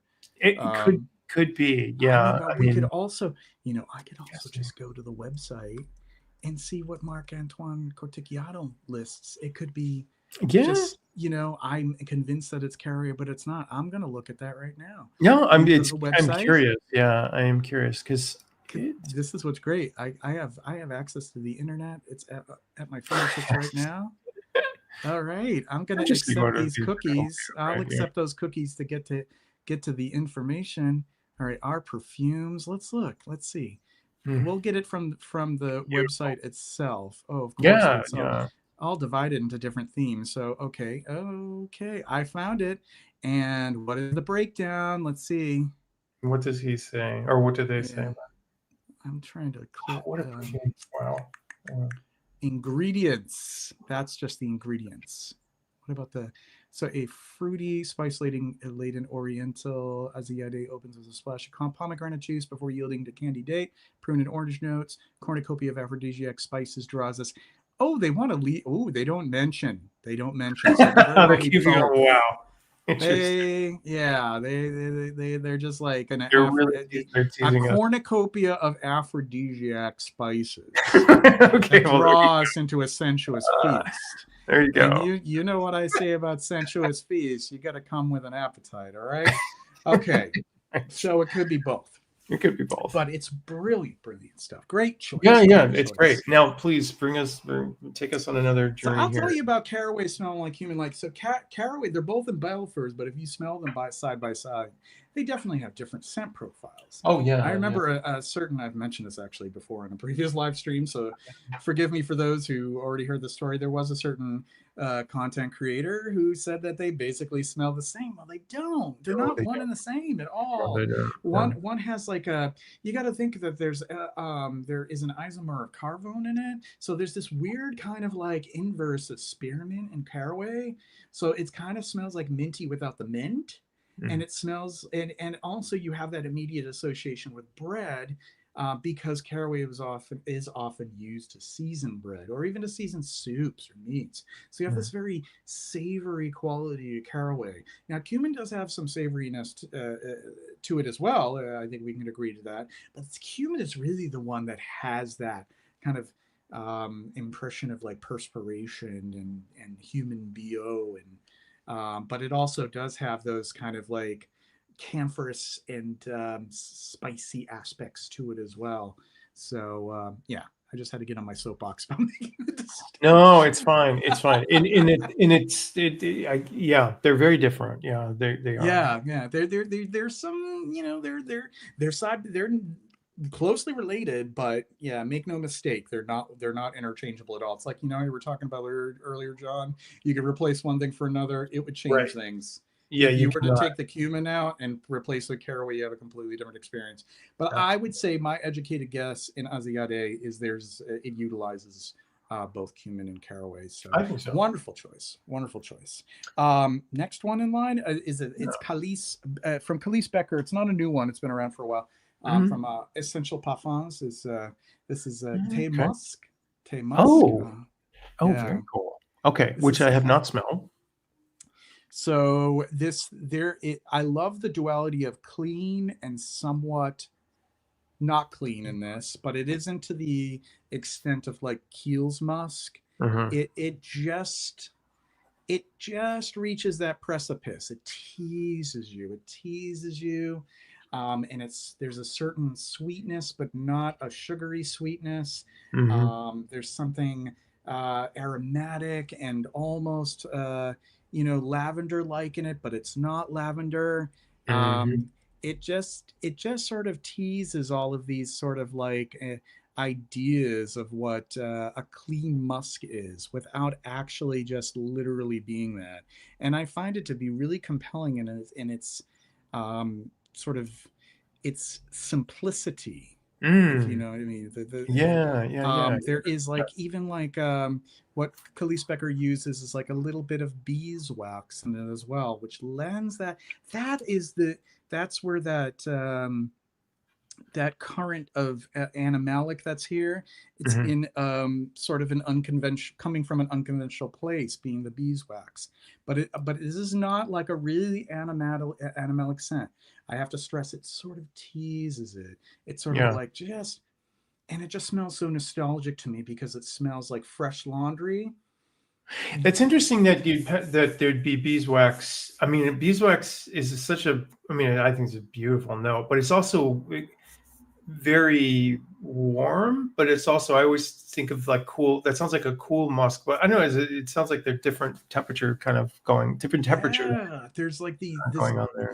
there are different dualities, a duality between clean and kind of soiled, and a Uh-huh. duality between um the coolness of sort of like sun-dried laundry on the line, but Mhm. also there's something kind of just lurking in the periphery that just smells like a little organic and a little carnal. It's just really beautiful stuff. And it's not a challenging wear at all for people who are not used to necessarily going in the direction of like an animalic musk. I will tell you that for the most part, this is um, an aromatic, clean kind of musk with a little underline of unclean in it. It's just beautiful. And Mhm. Essential Parfums, uh, I think they retail for 89 for Okay, a nice. 100 mil. They're an Totally affordable decent. line, and Very, yeah, they very affordable. they and it's there is it uses a lot of naturals actually, the Very, whole line. So very cool. that's my addition. I'll be writing about this in full detail. I'll be better able to articulate when I sit myself down, take the Nice. time to like use the right words. But I think it's beautiful stuff. Very cool. Yeah. Very, very cool. Well, why don't we do one more round because we're running a little over 2 hours. You do one Yeah, more, and yeah. I do one more, and we'll kind of wrap things up here. Sounds excellent. So I grabbed a kind of an old favorite actually earlier, which I just think what's something I just like to wear, is really comfy. And for me, that's actually an État Libre d'Orange, which is Fille de Dieu, sorry, Children of God, which is You. just it's beautiful, and I remember I smelled this years ago, and the profile is weird as hell, but it's so Mm. cool. It's basically like um, coconut, cardamom, rice, like, and I'd say that Mm. the rice accord in here is probably one of the strongest ones. Strong as you can get for rice, but like it's so beautiful. It's sort of like a um, how can I explain it? It's got all of these things that you might smell in like a Southeast Asian restaurant, sort of, but it's Yeah, it's yeah. not that. Oh man, it's so delicious and unusual. And a bit of coconut as well. And it's beautifully composed, and it's not like anything else that you probably have in your cabinet. You know what I'm saying? Like that's what I was so drawn to it. And yet at the same time, amidst all that interesting stuff, which sounds like sort of Southeast Asian gourmand, it's got this like initial floral, like very Hedionish, like kind of light jasmine sort of touch to it, which Hmm. um, is in lime juice and everything like it. Oh, it's very very hard to put your finger on, but I reach for this a lot, and it's somewhere between, I mean, especially for the male of our species who are like, oh, I don't particularly like to wear floral things. Like this is one of those just kind of beautiful things that rest between floral and a little light bit of gourmand and a lot of citrus and like all of those kind of fantastic things at one time, which it's just like a pure delight throughout the entire day. Yeah. Um, yes, this was the one. Yes, this was the one that got a lot of backlash because it was called Filipino Houseboy, which is Filipino houseboy. Well, yeah, I mean, there was backlash back then. Imagine what it would be like now. God. yeah. No, this was. And I remember at the time it was like, it was considered all kind of cheeky and, Right. and of Right. course, um, yeah, that was the name, and there was Yes, it definitely was. backlash for it. And what Yeah. I do think is really nice is now it has a far more beautiful name. I think And it is a far more beautiful name now. yeah, Yeah. I mean, Children of God is a much more interesting name, and Yeah.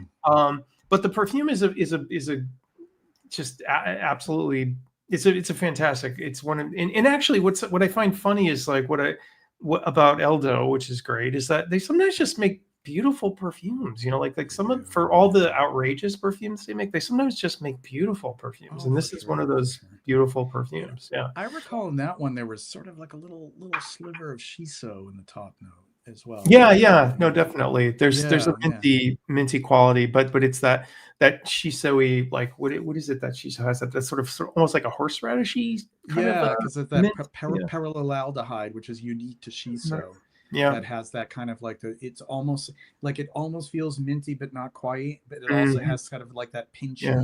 pinching kind of feel to it. It just like hits your taste buds a certain way, and it hits your Mhm. nose a certain way.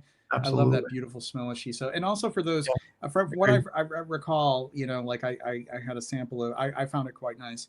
The coconut is it really works well, and I say that as somebody Yeah. who is a bit on the fence about coconut and perfume.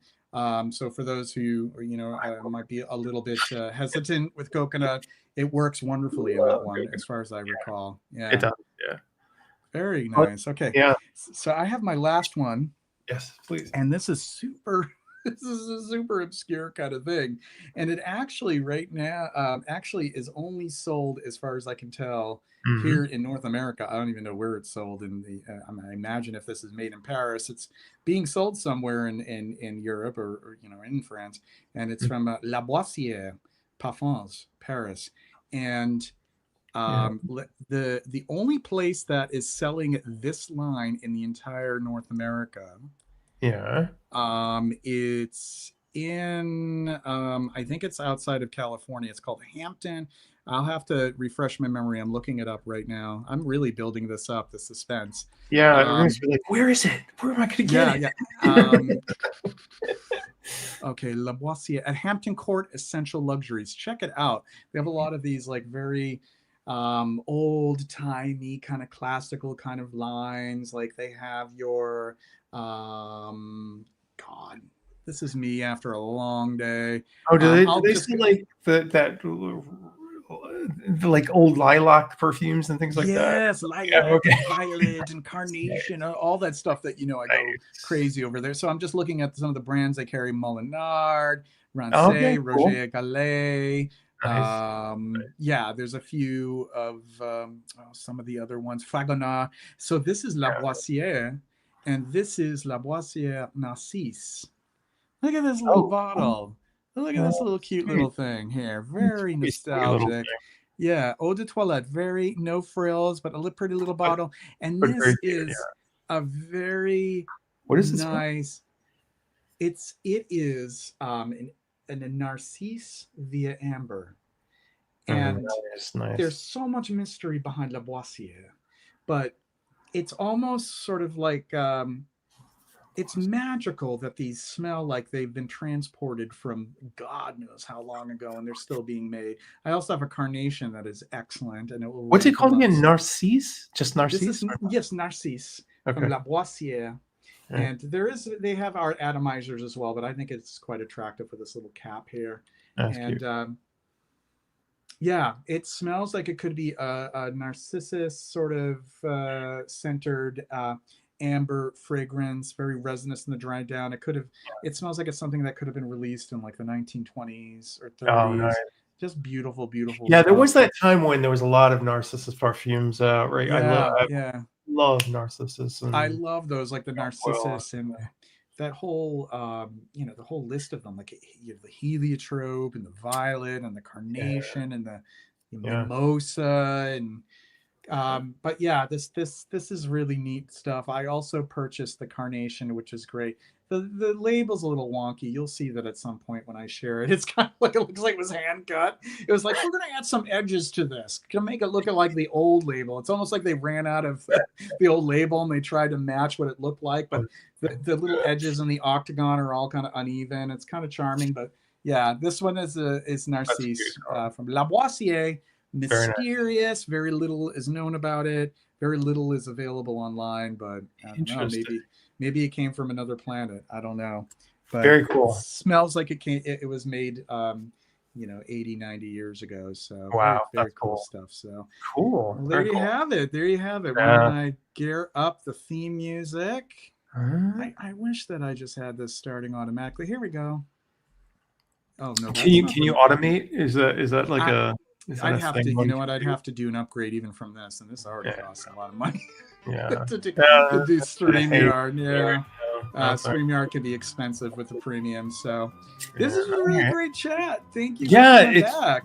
fantastic. No, thank you very much for asking me. I really appreciate people coming by to listen. Like, it's always nice to know that somebody wants to hear me go on forever. We have the audience for that. They come back for it. They want to That's very listen. They cool. want to hear people talk in great length. We That's have an cool. audience with a good attention span. They're attentive. They're interested. They want to know things. They That's have that awesome. enthusiasm. So it's awesome. We made it Yeah. to 31 likes, which is stupendous. I was Hey, hoping for thank you, 40, but folks.